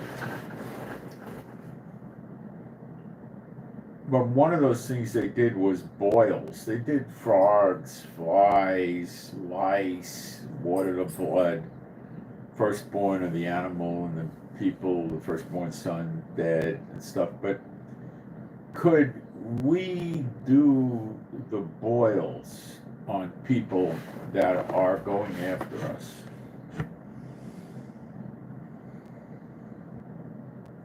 I'm going to try it. I don't want to, if you guys want to, you guys write me. If you want to agree with me about it, we can go. Some of you may not like this idea. You're gonna think we're overstepping our bounds, and maybe you're right. But I think I got a green light, so I'm gonna give that a whirl. With, go for the boils for a start.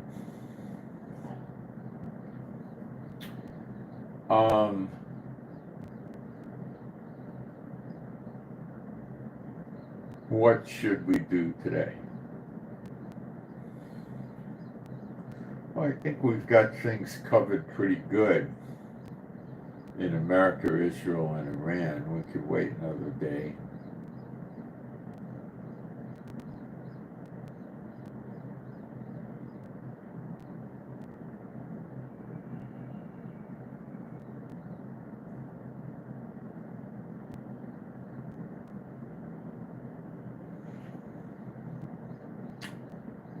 Okay, what should we do today?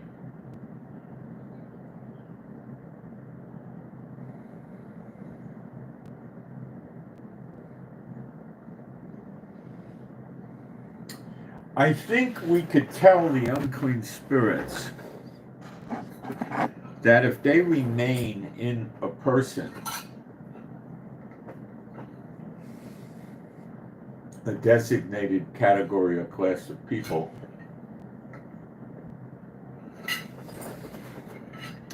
they will have no peace, joy, calm, rest while they're in that person. And that will probably cause them to leave the person. Let me think on that for a second and I'll be right back.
See, how do we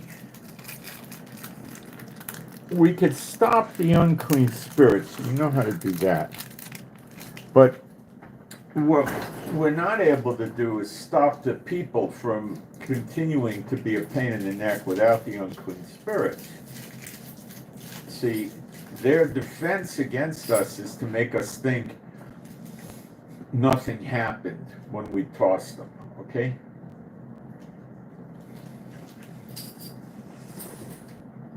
So the people try to continue their evil behavior towards us when they've been, tossed.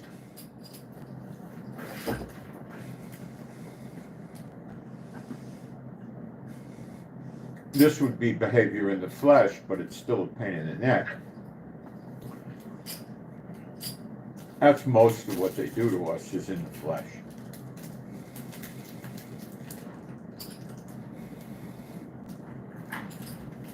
They don't have spiritual dominion over us. we have spiritual dominion over them because we could command the unclean spirits to go out from them to not do this, not do that. This is a protein bar.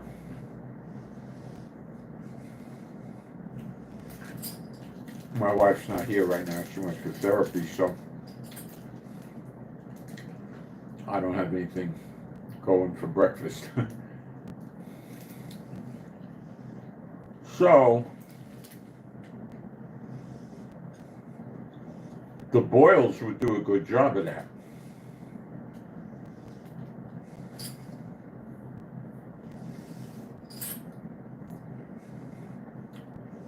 Growing blindness down on them would too. Paul did that.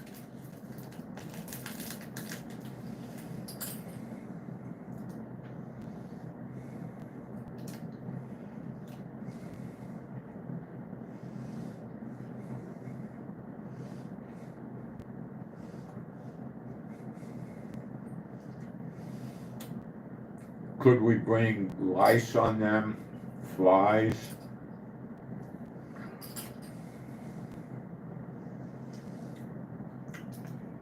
Maybe it's so close to the end for them that the Lord wants us to go with this as the breakout, so to speak.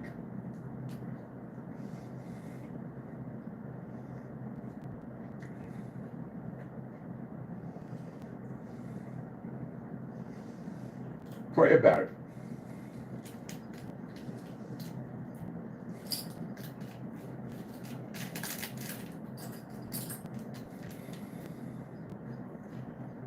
He says you'll be kings and priests.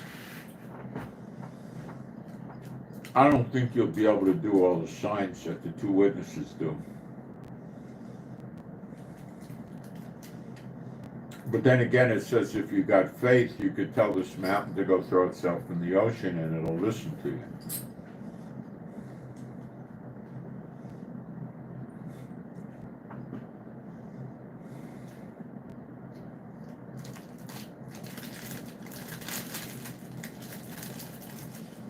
So would we be pushing things too far or not? I don't know. I'll test it. I'll do it. I'm not going to test it. I'm going to do it.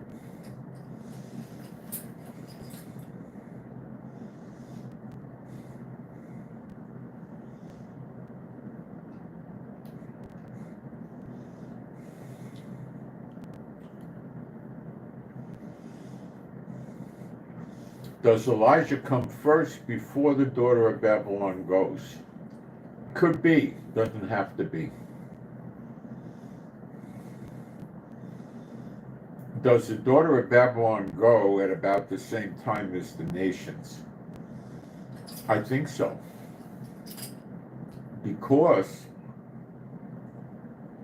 when the people are leaving the daughter of Babylon, it tells them, let Zion come to mind. And then it sure sounds like they're on the next great Exodus. Now, the next great Exodus could take quite a while, many months, because they're going to be coming from all over the world. And then they got to go to the wilderness. Now, do they all wait for each other in the wilderness and then come to Israel, or does it happen in phases? I don't know. What about the dry bones coming to Israel? Do they stop in the wilderness? It does not say that they do. I think they come right to Israel.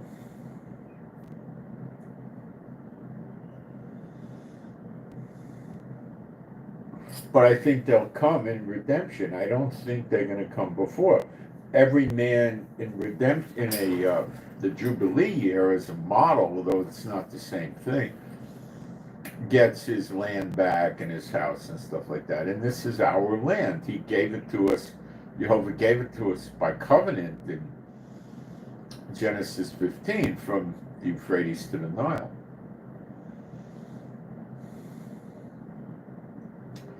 So we get our land and we get reunited with our families. Remember, the dry bones would be the families of Israel, all 12 tribes.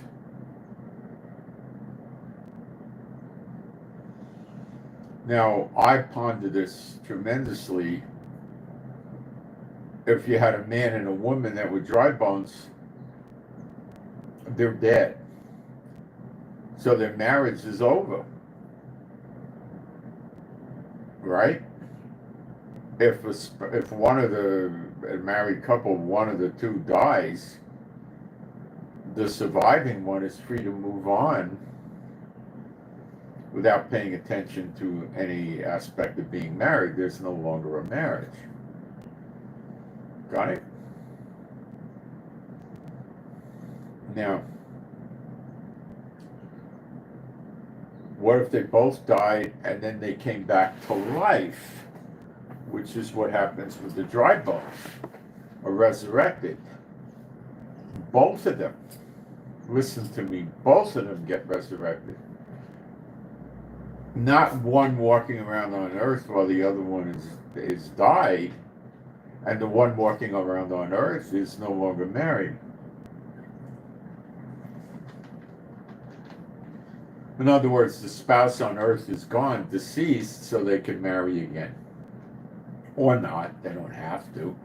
So where does that leave us with the both of them dying and then coming back and coming to Israel? Does that open the door for them to be still married? It's a really hard question.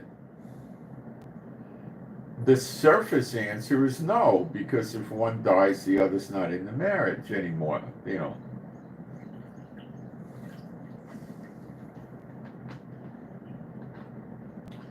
But we're dealing with a more complicated situation here. Both are gone.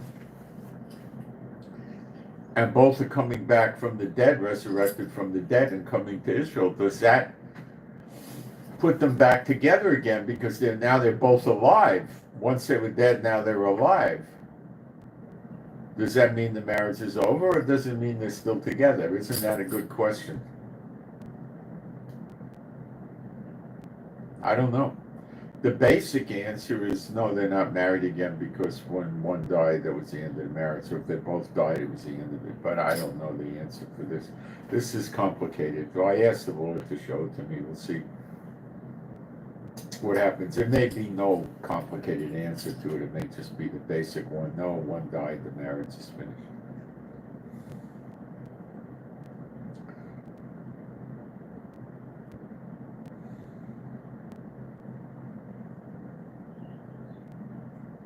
In heaven, they don't get married again.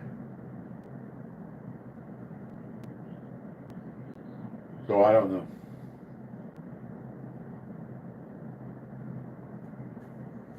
Good question. We could pray about that. Okay, so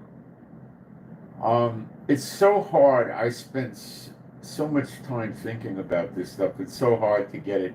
I think if we got everything down precisely, what the result of that would be is we're not supposed to know the day or the hour when Yeshua appears in the clouds. And I think if we were able to put everything together nice and neat in perfect order, like stacked dominoes, we would be able to understand too clearly what the day and the hour is. So I think that's the problem. And I don't think we're ever going to get that clearly. Now, it says daughter of Babylon gets it suddenly in a day or an hour. So I would say we're not going to know when it happens to the daughter of Babylon. It's going to take everybody by surprise. Now, we know that it's going to happen. And we see the signs, which the world and the church world doesn't notice. Church world is by and large refusing to accept what's going on. They're not, oh, we've had fires before, we've had floods before, we've had storms before, we've had earthquakes before, we've had volcanoes before. With Israel having problems on 8 fronts, no, they never had that before, did they? No. Will they think that way? Absolutely not. They're going to stay in their delusional fantasies until everything horrible starts happening to them, and then it's too late.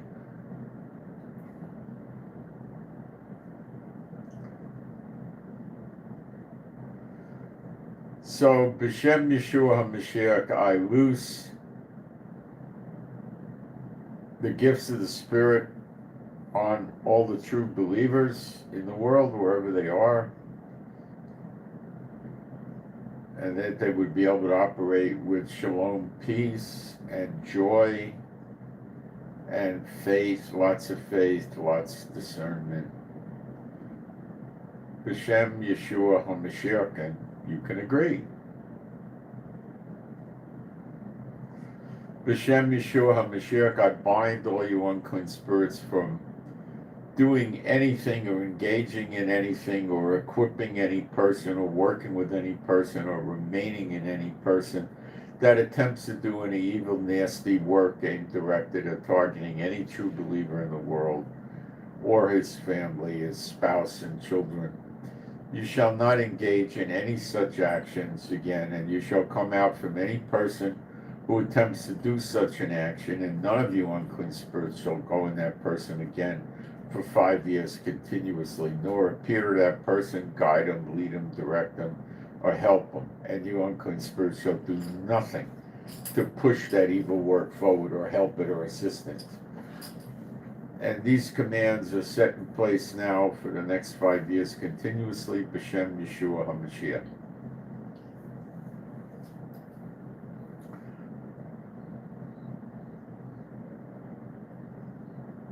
Please pray for me if I should pursue getting disability or not. I don't know what to do. I'm asking the Lord, so please pray for that.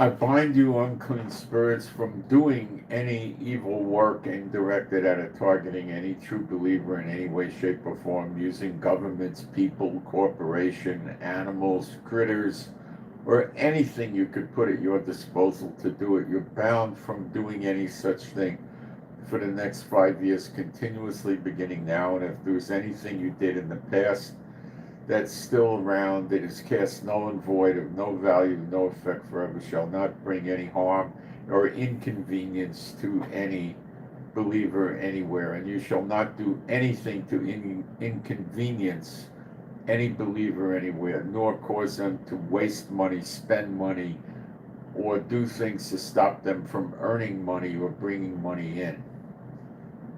And you shall not do anything to cause them a loss of peace, or to cause them despair or worry or doubt or fear.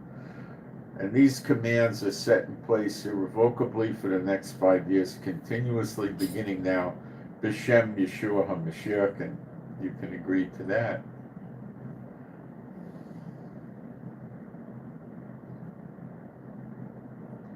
I bind you unclean spirits from doing anything to stop wars amongst countries or groups in countries, or fights anywhere amongst organizations and groups and countries. And you shall not cause wars either. You shall not do anything to stop or start wars for the next 5 years continuously, B'Shem Yeshua HaMashiach. You could agree with that.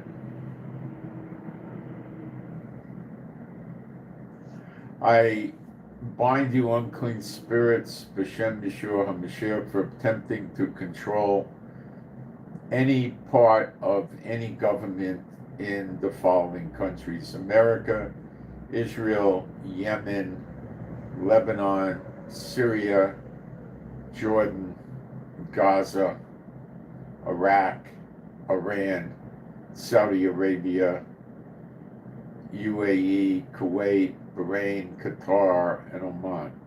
You shall not attempt to control these governments in any way, shape, or form to any degree or extent for the next 5 years continuously. You shall not manipulate these people, lie to them, deceive them, or use them to fulfill your desires or wishes in any way, shape, or form for the next 5 years continuously. B'Shem Yeshua HaMashiach, and I pray you can pray or agree with that.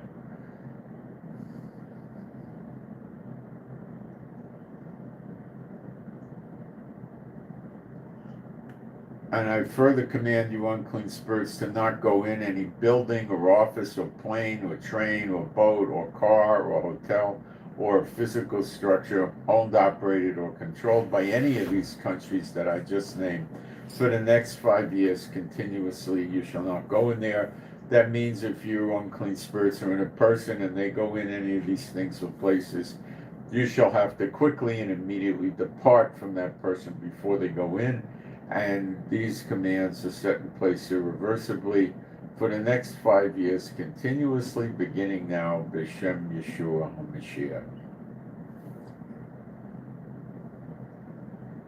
I command you, unclean spirits, to cease and desist any efforts at surveilling any group of people or collecting records on any group of people using any government or private corporation anywhere in the world. You shall not collect information on any people, especially believers or anybody else. Your information collecting days using people, computers, or anything else is finished. It's done. You shall not start it up again. You shall not do it. And you shall not be able to use or understand or comprehend any of the spying information you've already collected in the past. It is of no value to you. You can't understand it. You can't read it. You can't interpret it. You're being so bound, and you cannot get any help doing so. And these commands are set in place, B'Shem Yeshua HaMashiach.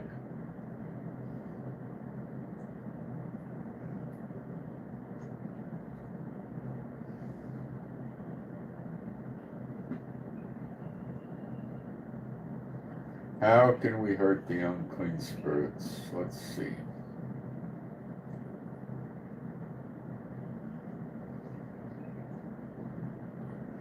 I bind you, unclean spirits, from controlling or attempting to control or influence any news media or outlet any place in the world.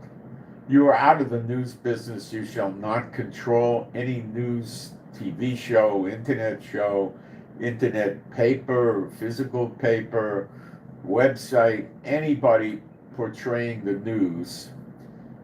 You, unclean spirits, shall not control or influence or get to do what you want them to do.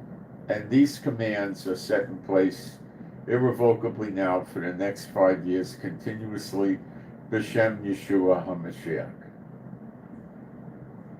And you shall not have any workarounds to any of my commands, ever. B'Shem Yeshua HaMashiach.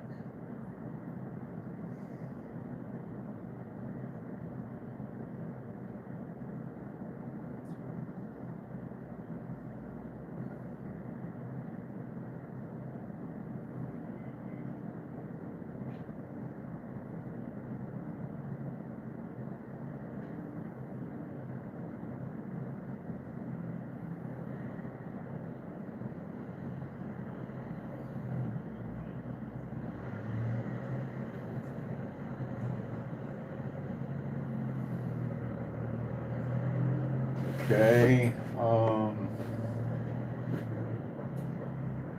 let me see the chat. If anybody's giving me suggestions here or something you want to see me do, I'm generally pretty happy to comply.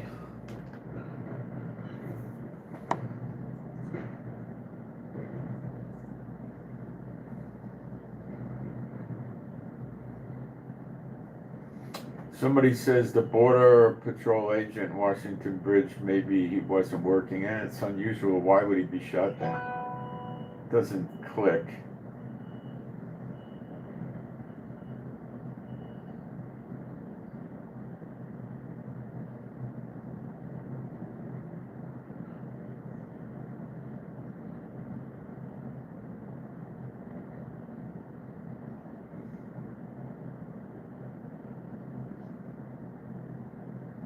I bind any unclean spirits from, let me think how to do this. Hold on.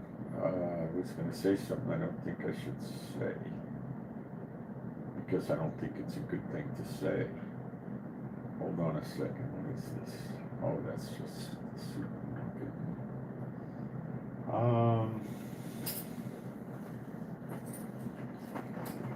Pray for Beulah the dog. She was not feeling good this morning.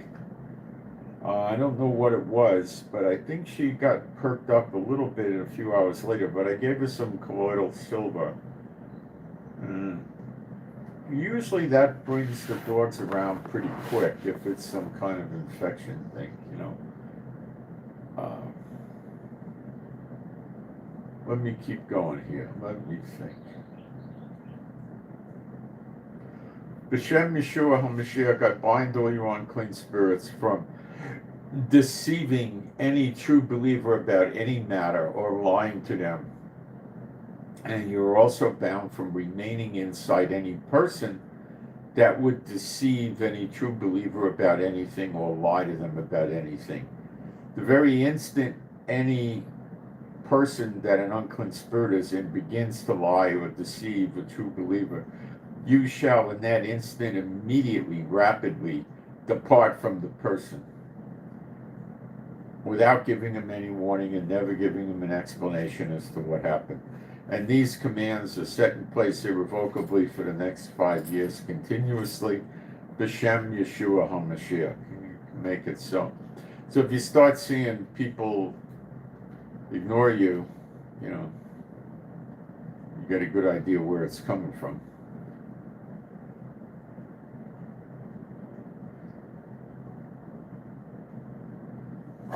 Just in passing, I've commanded unclean spirits to depart from anybody that the particular, let's say the person you're targeting, let's call them X101.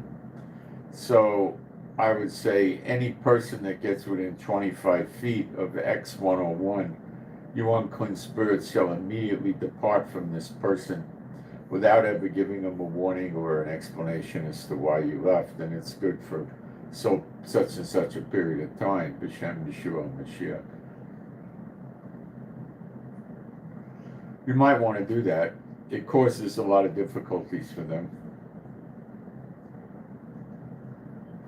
What the unclean spirits will tell them is essential for them that they have to come back and keep behaving the same way, not give ground, and operate hard against you still.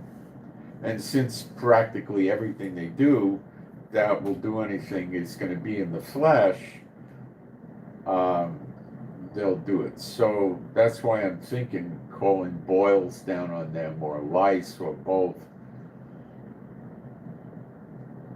Boils hurt.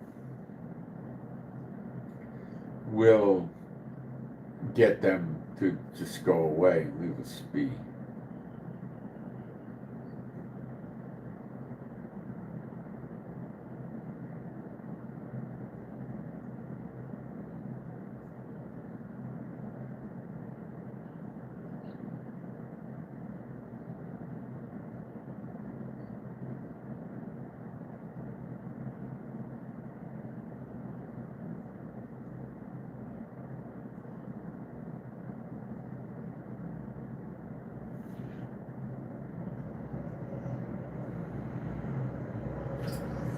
What else can we do? Let's see.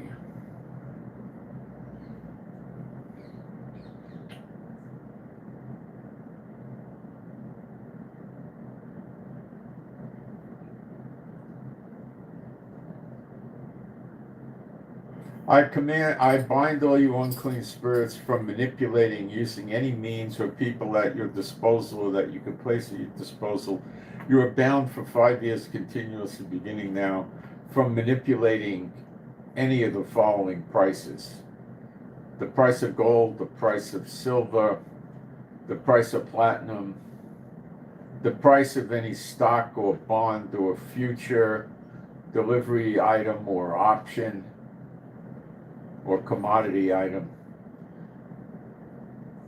or the price or value of any currency for any country that has a currency.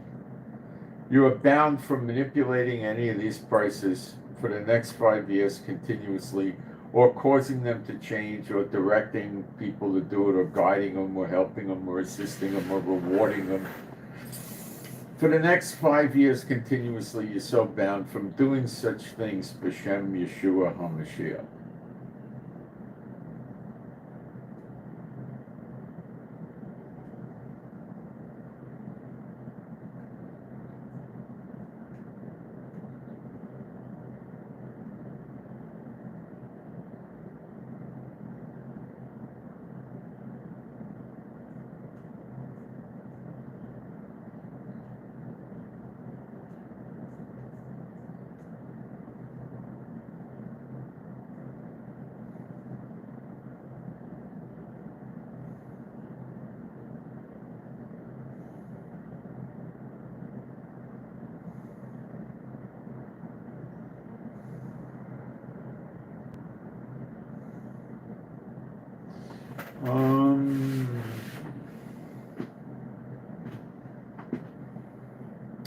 Keep wanting to get different things.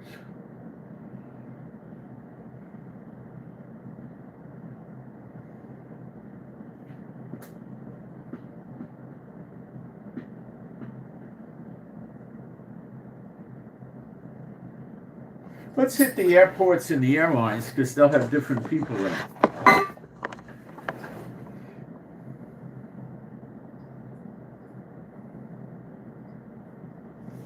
The more Satan bots we toss, the more problems. Any emails? Let me check. I'll check emails right now.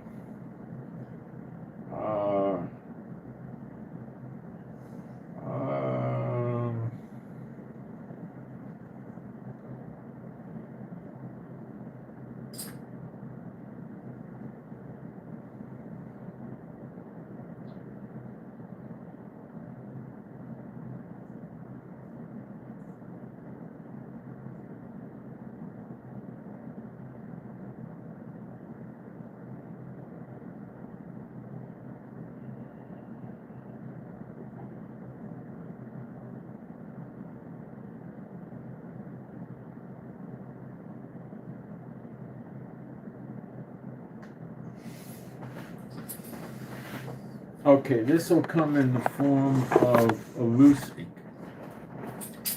My Heavenly Father, I come to you and ask you to loose on all the people serving the unclean spirits that have been attempting to curse in any way, shape, or form, or cause financial problems, or social problems, or marital problems, or family problems, or employment problems, or neighbor problems, or any sort of problem, governmental, corporation, anything, that they've attempted to cause on true believers. I pray you would loose these bad things that they were directing at true believers to themselves. In other words, they would reap what they sow. What they try to accomplish or effect on the true believer would happen to them. And I pray you would do this rapidly.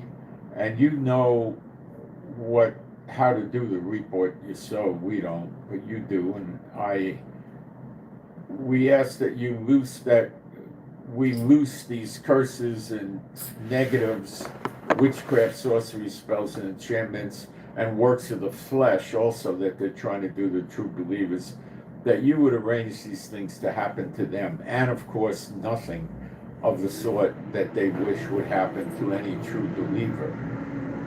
And we ask this of you, my Heavenly Father. I do, B'Shem Yeshua HaMashiach, and y'all can agree. Think that worked?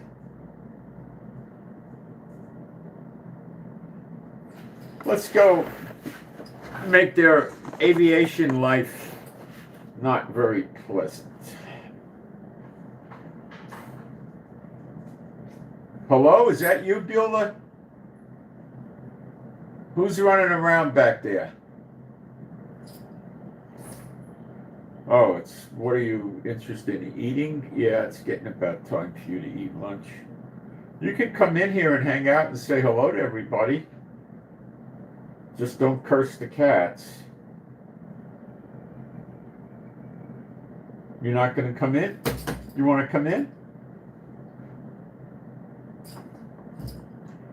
They come in, they come in. They don't. They still think it's Chief and Yafa's room, even though my little friends have been gone for months. What I've learned from that, I think the most important thing is that these animals and pets can't live forever. Take it for what it's worth. Although we want them to. And I believe with redemption, the whole creation moans for redemption. When we hit redemption, I think they'll live a long time. What's a long time? I don't know. Dogs may go 40, 50 years, 100 years. I think so. But could you possibly imagine having a dog for, say, 75 years and the dog passes? Oh my gosh, would that be devastating? I don't know how I would deal with that. Do you? It's scary. I don't know. You know. Oh, it hits me so hard when they pass, you know. Tiki, the cockatoo, died. I told you guys that the other day. We don't know what happened. The vet said that he was a rescue and he wasn't in good health because we saved him. He was feather plucking, and we don't know for how long it took all his feathers out, but they grew back to a good extent. He was a nice, sweet bird. He would dance with us and talk with us and always wanted to talk with me. He died, and my wife got up in the morning to feed him, and he was just laying at the bottom of the cage. He died. And the day before, he was carrying on like his usual self and eating plenty of food, no problem. And then he just, I don't know, could have had a heart attack. I don't have any idea. You know, it didn't hit me as hard as the dogs. That hit me real hard. Okay. I want to look up a couple of things here.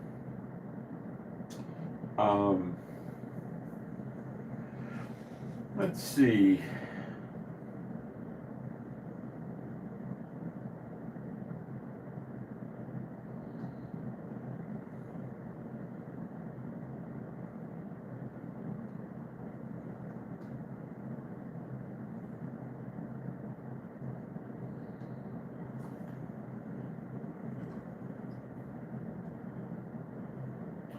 Okay, we're going to do the airports. B'Shem Yeshua HaMashiach, I command you unclean spirits to depart from every person in this list of airports I'm going to read to you. As I read the name of the airport, you shall immediately depart from this person, never to return unto them again. And this shall apply... Went away? This shall apply to the following airports immediately. Shall apply to people that work in the airport or are passengers or just happen to be there for any reason. It shall apply to the people in the cars driving on the grounds of the airport. It shall apply to the parking lot, the tarmac, the runways, and the passenger terminals, and the stores and the shops and employee lounges, everything. Shall apply to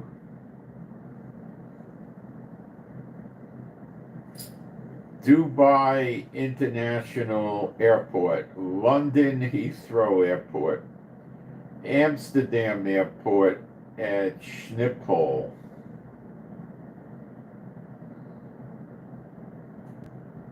JF Kennedy Airport, Hartsfield Airport, Dallas Fort Worth Airport, Denver International Airport,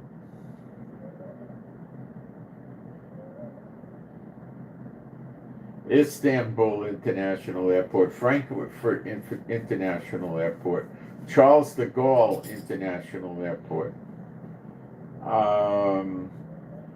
King Fahd International Airport,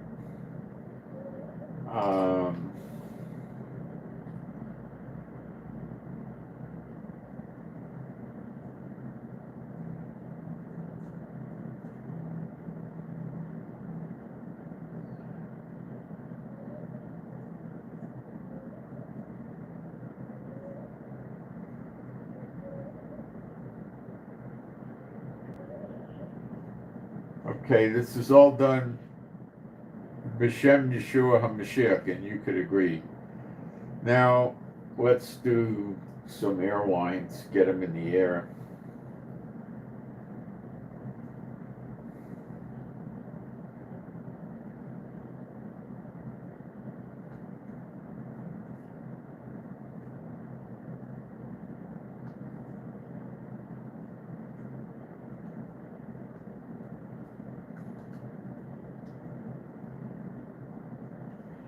B'Shem Yeshua HaMashiach, I'm going to read a list of airlines.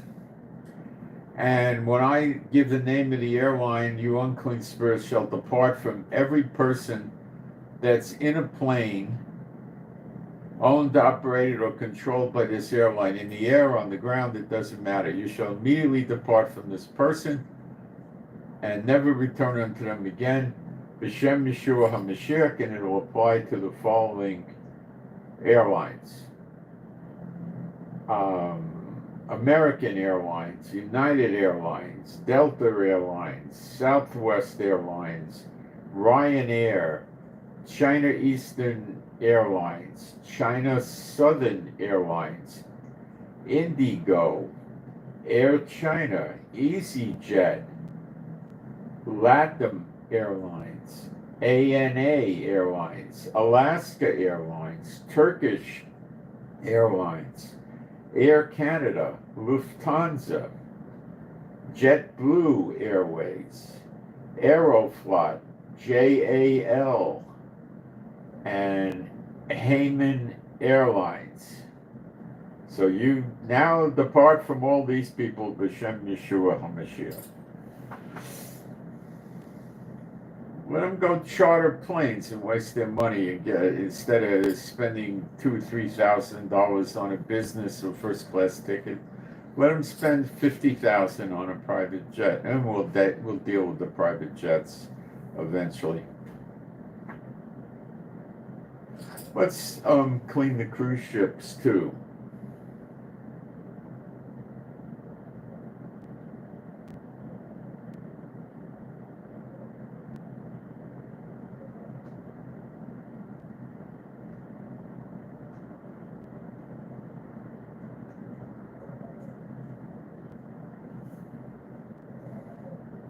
I command you, unclean spirits, to immediately depart from any person on any cruise ship owned, operated, or controlled by the cruise lines whose names I'm going to read. You shall immediately depart from these people when I read the name of the cruise line and never return unto them again. B'Shem Yeshua HaMashiach. This shall apply to Carnival Cruise Line, Royal Caribbean, Norwegian, MSC Cruises, Princess Cruises, Holland America, Disney Cruise Lines, Celebrity Cruise Lines, P&O Cruises, Costa Cruises, Cunard Cruises, and AIDA Cruises. And you by now have departed or immediately will depart from these people, B'Shem Yeshua HaMashiach, and you can agree.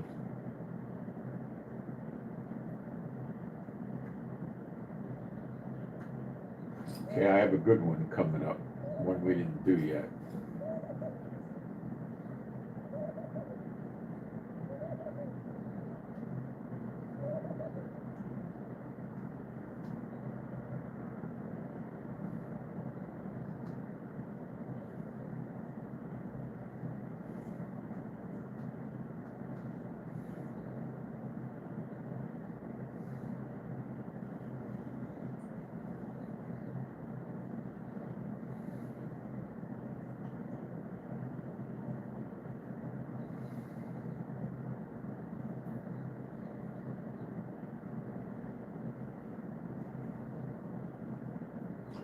B'Shem Yeshua HaMashiach, I am going to read a list of sports stadiums around the world, and you unclean spirits shall not be allowed to be inside any person in these sports stadiums, or be in the sports stadium not inside a person. You shall not be allowed to be inside the sports stadiums inside any living critters. for 5 years continuously, beginning now. These command, and if a person enters any of these sports stadiums, the parking lot, or the grounds itself, or the stadium itself, or any of its offices on the site of the property, you have to immediately depart from the person before they go into the stadium and its related attached grounds. You cannot be in there. You have to depart. You shall not give any warning or after the fact explanation to any of these people. And these commands, this binding, if you will, applies to the following sports stadiums. Narendra Modi Stadium in India. Run Grotto 1st of May Stadium in Korea. Michigan Stadium in America. Beaver Stadium, America. Kylie Field in America. Ohio Stadium in America. Tiger Stadium in America. Neyland Stadium in America. Darrell K. Royal Texas Memorial Stadium. Bryant Denny Stadium. Melbourne Cricket Ground, and Camp Nou, N-O-U, in Spain. These commands and this binding is set in place irrevocably for 5 years continuously, beginning now, B'Shem Yeshua HaMashiach. Well, that'll make them not have a good time with their events, right? It's also going to make it difficult for the unclean spirits to rig the sporting events. I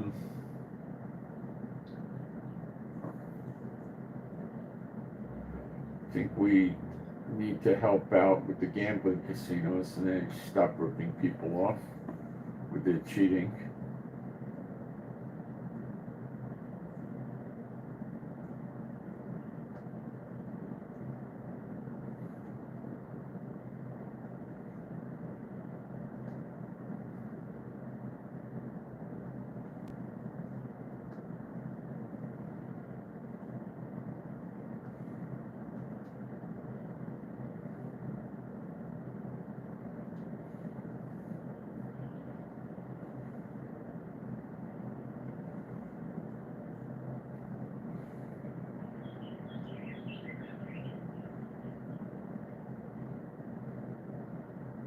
B'Shem Yeshua HaMashiach, I command you unclean spirits not to be able to be inside any of these gambling casinos that I'm going to read the names of. You shall not be able to be in there, not inside a person, not inside a living critter, or inside a living critter. You're not allowed to be there. You're not allowed to be there inside a person. So if a person or a living critter like a bug or something goes in the casino, you must beforehand depart from them, since you are bound from being in these casinos for 5 years continuously, beginning now. This shall apply to the following casinos. Foxwoods Resort Casino, the Venetian in Macau, WinStar World Casino, Wynn Macau, MGM in Macau, MGM Grand, and Sands in Macau. These commands are set in place now for 5 years continuously. You are so bound, B'Shem Yeshua HaMashiach, and you can join in. We'll just start getting them as best we can.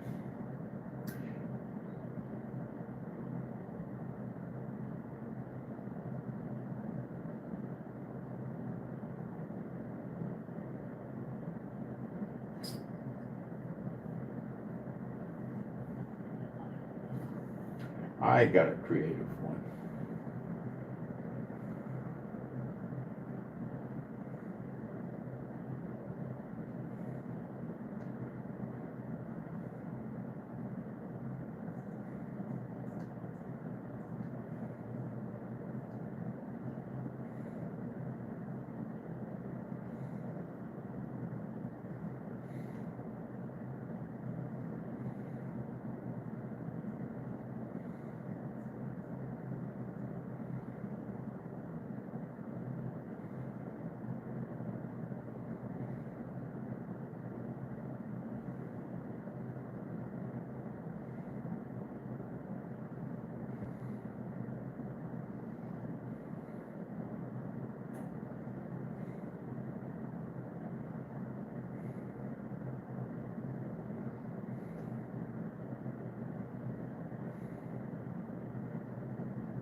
B'Shem Yeshua HaMashiach, I bind you unclean spirits from remaining inside of any person when said person travels in or on or through any of the highways I'm going to read off now.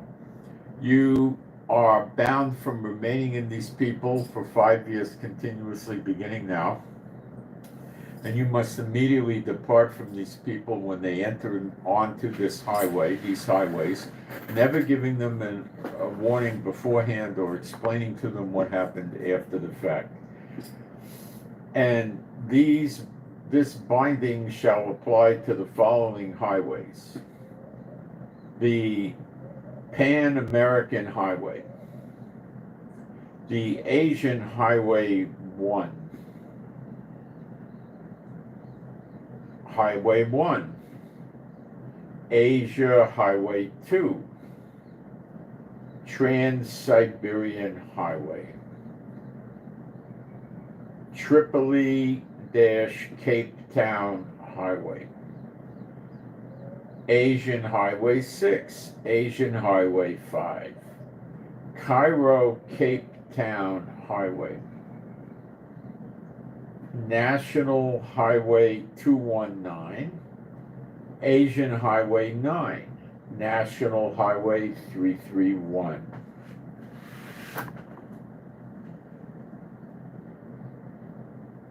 European Route 40, Cairo-Dakar Highway, European Route 60, National Highway 228, Trans-Canada Highway, Asian Highway 3, European Route 45, Golden Quadrilateral, U.S. Route 20,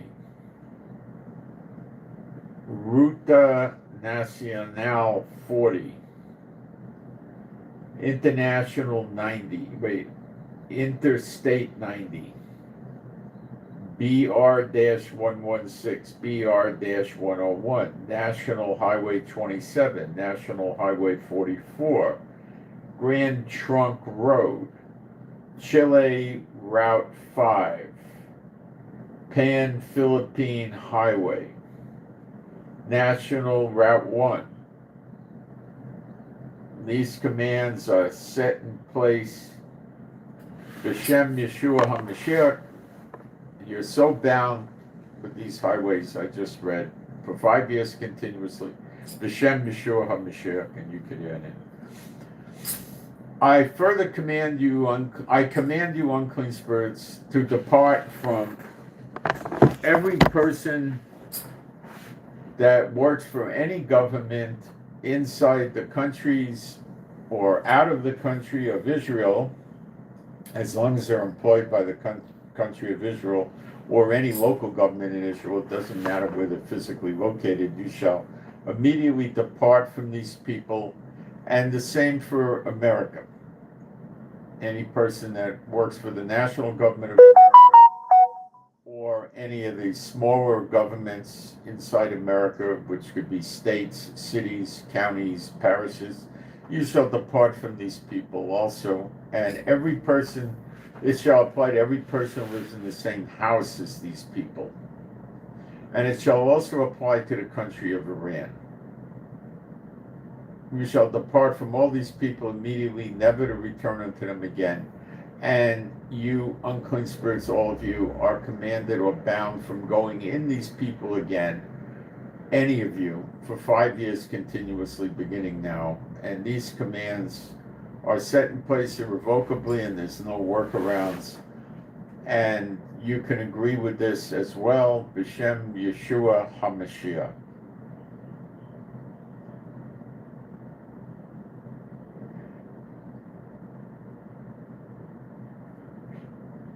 Okay.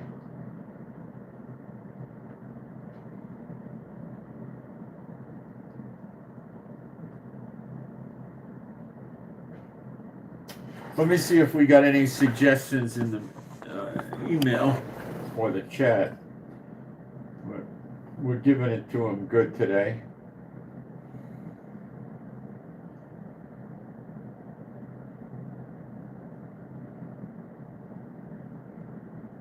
Trains. Think they travel on trains? I don't know. I don't think they use trains.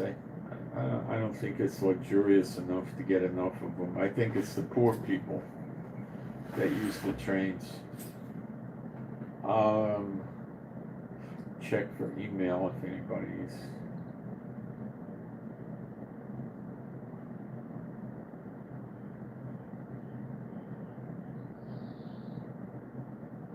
Okay.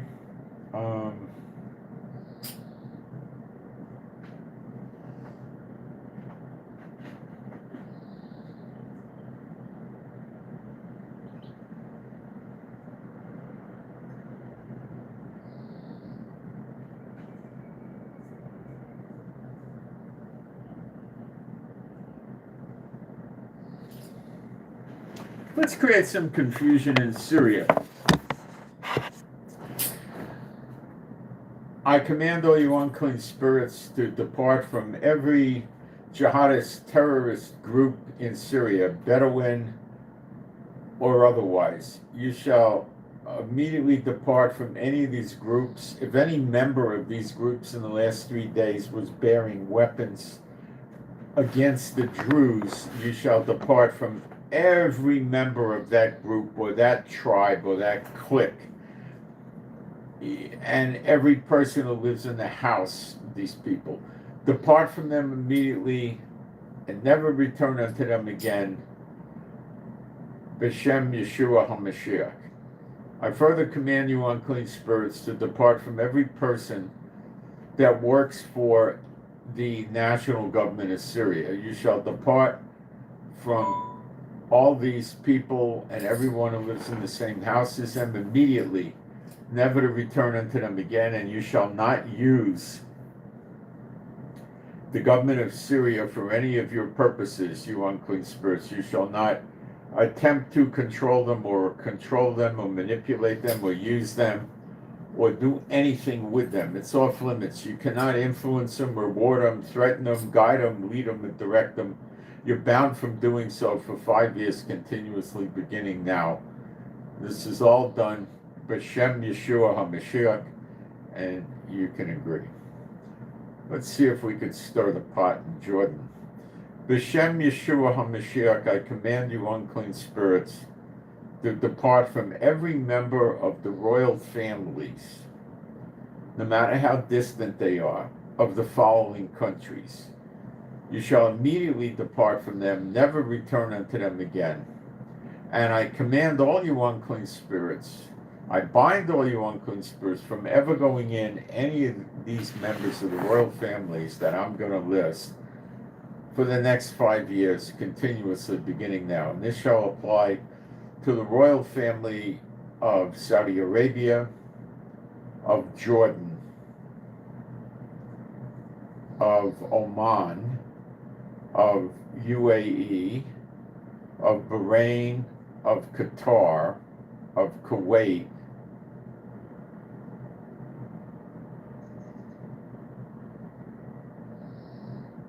and this binding and command is all done B'Shem Yeshua HaMashiach, and you can agree to that. Well, that ought to rouse things up. That's all the royal families. Syria has no more royal family. Lebanon has no royal family. Iraq has no royal family, and Turkey has no royal family. Egypt has no royal family. I don't think any of the countries in North Africa run a royal family anymore. No. No, they don't. Hezbollah is supposedly gearing up to keep attacking us again. They're going to start up again. They're saying, I don't think Israel's going to let them, but they might have thoughts about doing it.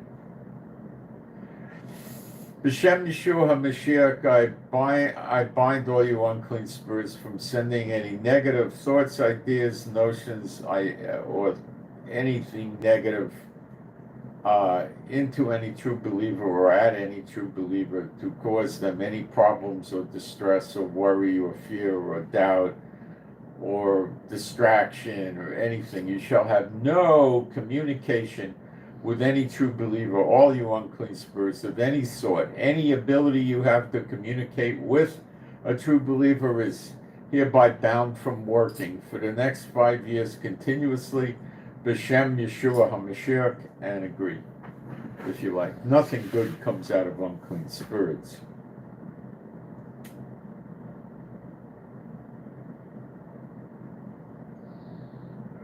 And I bind all you unclean spirits from causing any problems through people or yourselves or corporations or governments or any means at your disposal or you can place at your disposal. You shall not cause any problems, difficulties, distractions, waste of money, time, or anything for any true believer anywhere in the world.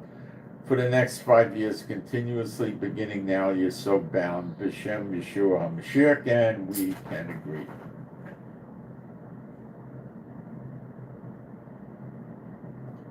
Praise Jehovah, praise Yeshua.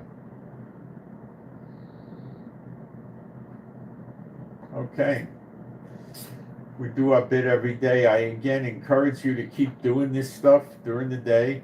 As much as you can, just keep hitting them, keep hitting them, keep hitting them. The more and more we do this, the more down and down and down they're going to get, and then we're going to just be wiping our feet on them because they're going to be in the dirt, and that's it. Remember, this jackass has been running the countries on the earth during this age for thousands of years, or at least since at least 2,000 years he's been running things, and it's been terrible. And now we're taking it away from him, and he doesn't believe it or want to believe it, but it's happening. Why would God give us the keys to the kingdom if he didn't expect us to use it and take the kingdom back? I repeat, why would God give us the keys to the kingdom? With the binding and loosing, what you bind on earth will be bound in heaven. When you loose on earth will be loosed in heaven. And the tossing of the unclean spirits out. Why would he give us these tools, the keys to the kingdom, if he didn't expect us or want us to use it to take the kingdom back? Well, it's time. We're at the end of this. So yeah, we're going to take the kingdom back.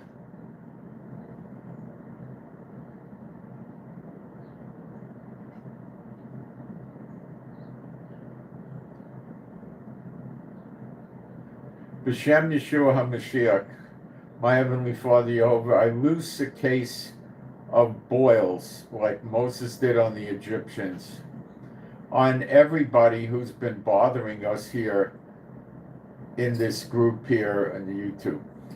That's been trying to make trouble for us or problems for us, or did so in the last 2 years. I would ask, I loose on them a case of boils. And it would be to show them to stop it and not attempt to do it in the flesh or in the evil spirit realm or any realm, not to do it. And I do this B'Shem Yeshua HaMashiach, and you can agree with what I just did.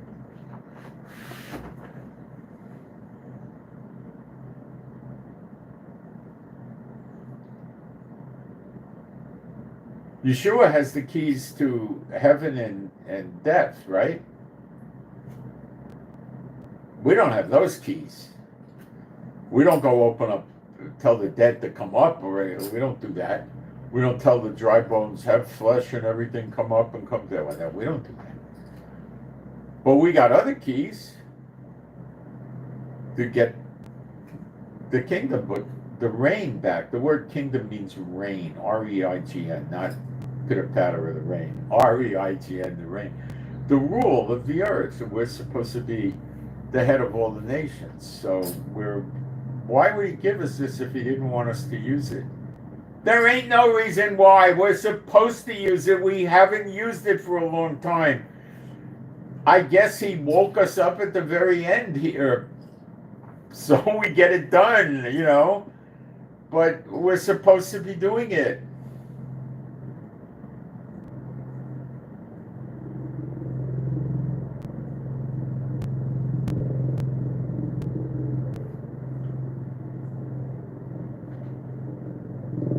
And we are doing it.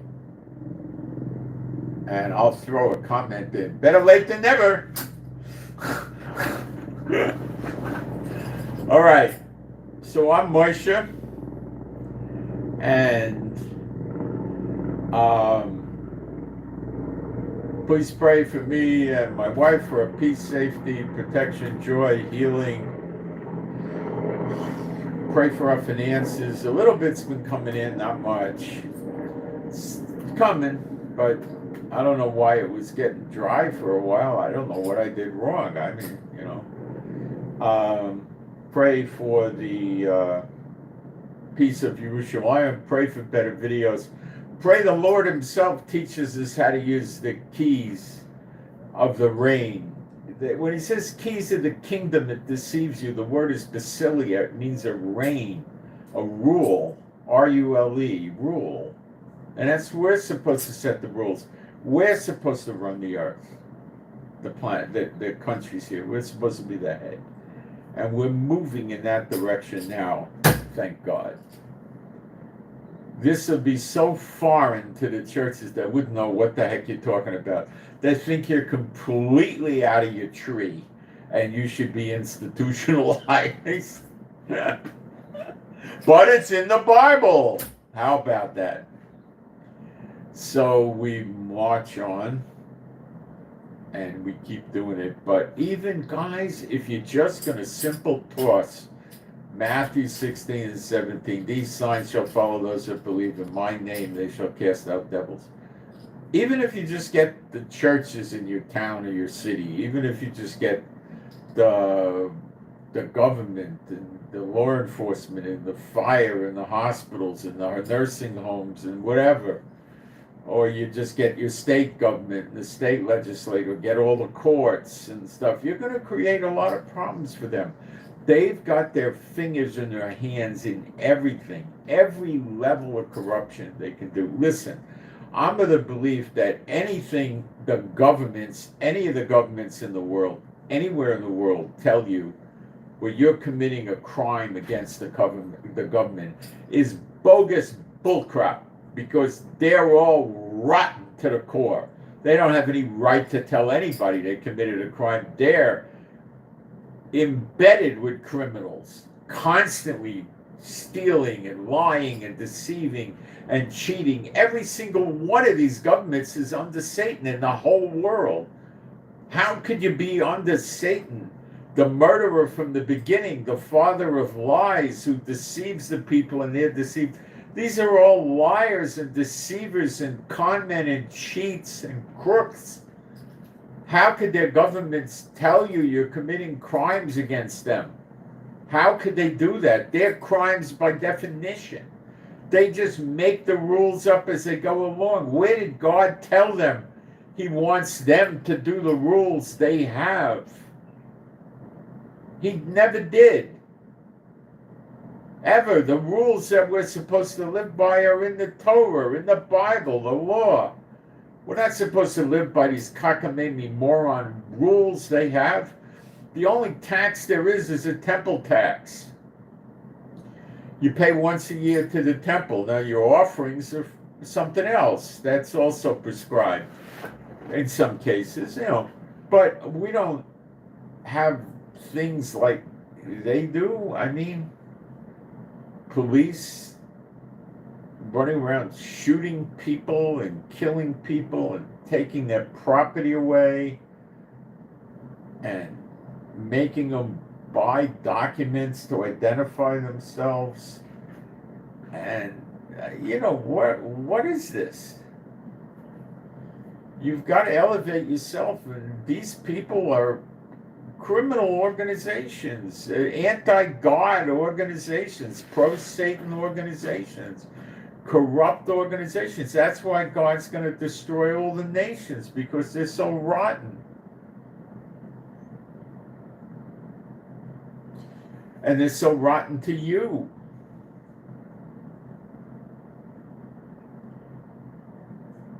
Why do they never have a non-Satan bot leading the country? Why do they never have a true believer leading the country?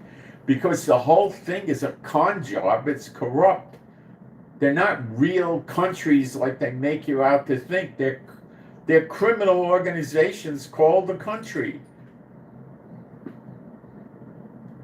Can Dutch Schultz and Al Capone actually charge you with crimes against their criminal organizations? Or the Sinaloa cartel or any? Of course not. They're the same thing. They let gambling casinos operate. Every single one of them cheats. Every single one of them. You can establish it with probability theory. You walk around and look at the blackjack tables and look at the up cards of the dealer and look at the probabilities, and you'll come up with amazingly ridiculous odds every day of what's going on. Why? Because when they do an up card that's a 10 or a paint card, a picture card, it causes people to bust themselves out. And the best way to make people think they had an honest game is they bust themselves out. But come on, guys, they're just criminal organizations. You can't bring a camera into the casino. So if you filmed them and you saw the dealer dealing seconds and all kinds of other things out of the shoe, you couldn't use it as evidence.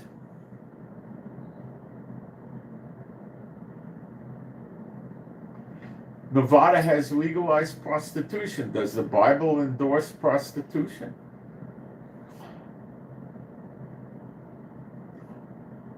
So many things these governments make are illegal, you can't even keep up with it. In America, you got books showing you what's illegal. That's probably 30, 40, 50 feet of books stacked high, or more, maybe 200 feet of books. Or more. You can't even tell what's illegal. You don't even know what's legal or illegal in these countries. They keep you in the dark, and then they and if you sue a Satan bot in court, you think you're going to get a fair trial?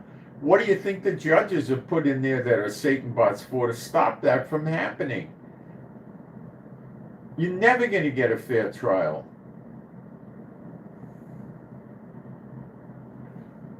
Don't let them confuse you and make you think you did things wrong.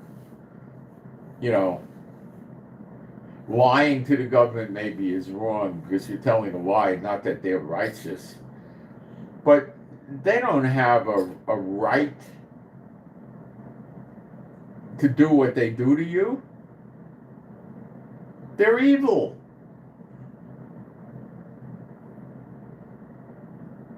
I mean, you could argue that God let them be in control, so you got to submit to the rulers.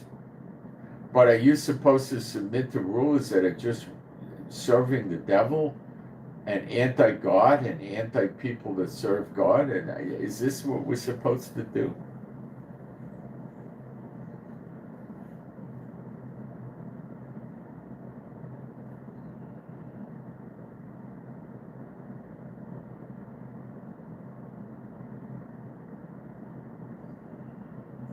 So don't let them fool you and make you think you did things wrong because they put a bunch of stupid rules on you.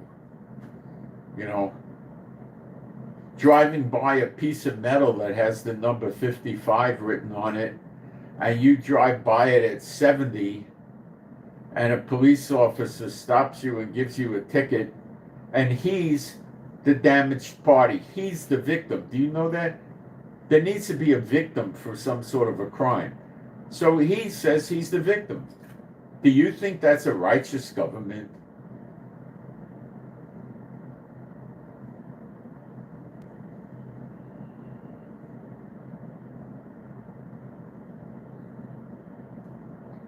I don't think so. I don't think so. I think it's a corrupt, lousy government. Look at how many taxes they give you. They bleed you dry. That's like the old days where the king would have his land and he would hunt on his land. And if anybody went to hunt on his land, he had, game wardens that would kill them for hunting on his land. So he wanted them to go home and starve to death rather than shoot a deer or a squirrel on his land.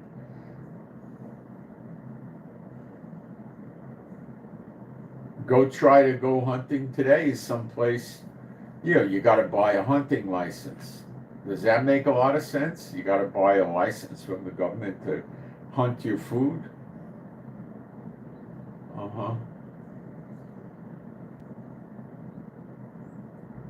What about condemning people for gardens and growing their own food?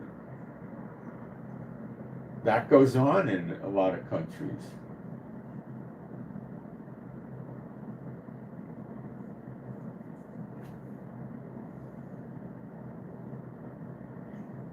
They don't do it in America, but they used to. They used to draft people and they put them in a military that was completely perverted.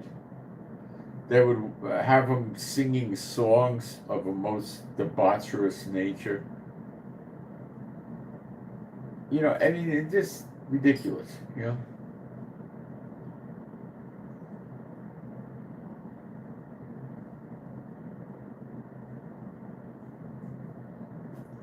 Just crazy, ridiculous stuff.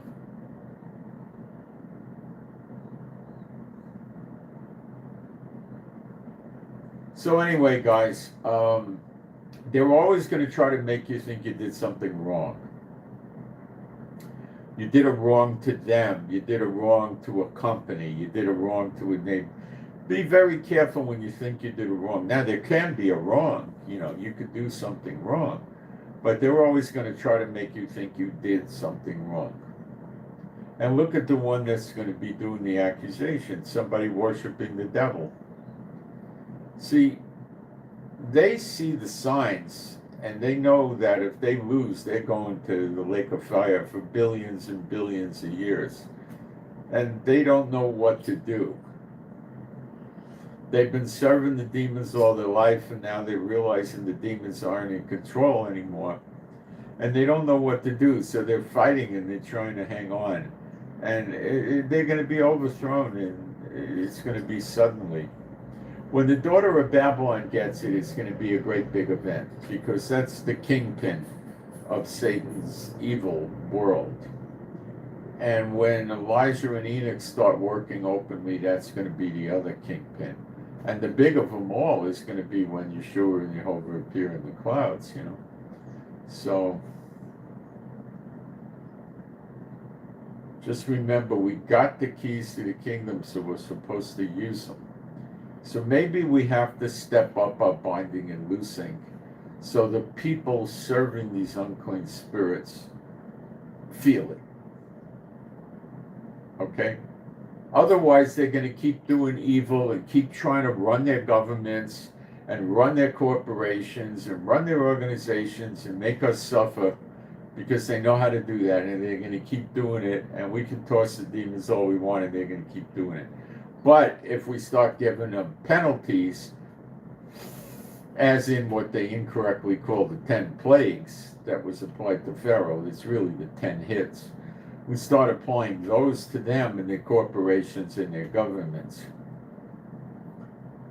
That's going to change things. And then we'll get the rain, I think, a lot better. So I think you need to pray about that, think about it, and we'll pick this up again next time. And we can do, boils, we could do lice, we could do flies, we could do frogs. If we did frogs, what other things could we do other than frogs? All frogs are good. The reason the frogs happened in Egypt is they were worshiping the thing, so they thought they were some special critter or some sort of thing like that. I wonder what else we could do instead of frogs. Rabbits? Nah, you don't want to do that to the rabbits. Rabbits are pretty easygoing critters, you know.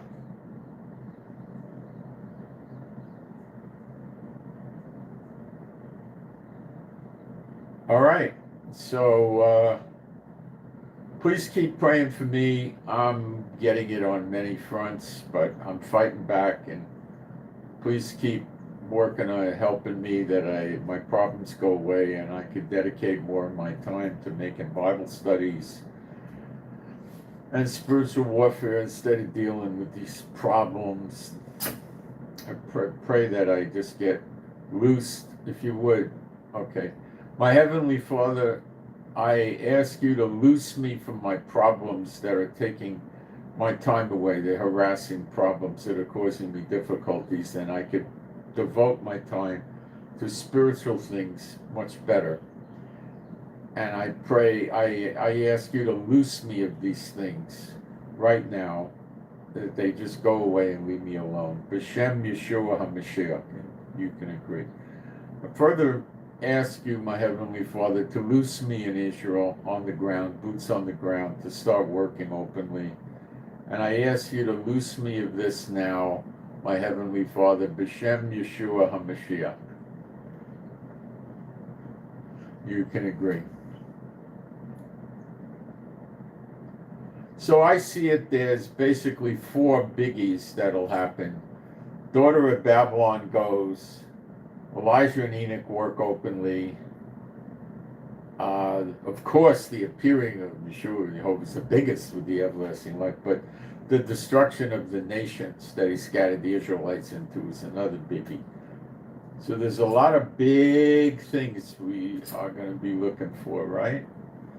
And I tell you, sequencing these things is a little on the tough side, but I do believe Daughter of Babylon is going to precede the destruction of the nations. But I really don't want to start trying to figure out everything precisely, because we can't know the day or the hour that Yeshua is going to appear in the clouds. And when we know too much of the other things, it will, by definition, just about show us the day of the hour, or it actually will, or something. Or in a future day, we'll know that's the day of the hour. I don't want to go there anymore. But I want to spend my time on spiritual things, and I want the rain to come to Israel and us. And you're Israel, that's a true believer. And again, I want you to think about this, okay? We have no place to bring people to that we spread the true gospel to. So sure, we could flip videos up on YouTube and Facebook or whatever in different languages and all that, and then they get the true gospel. But what can we do with them? Nothing.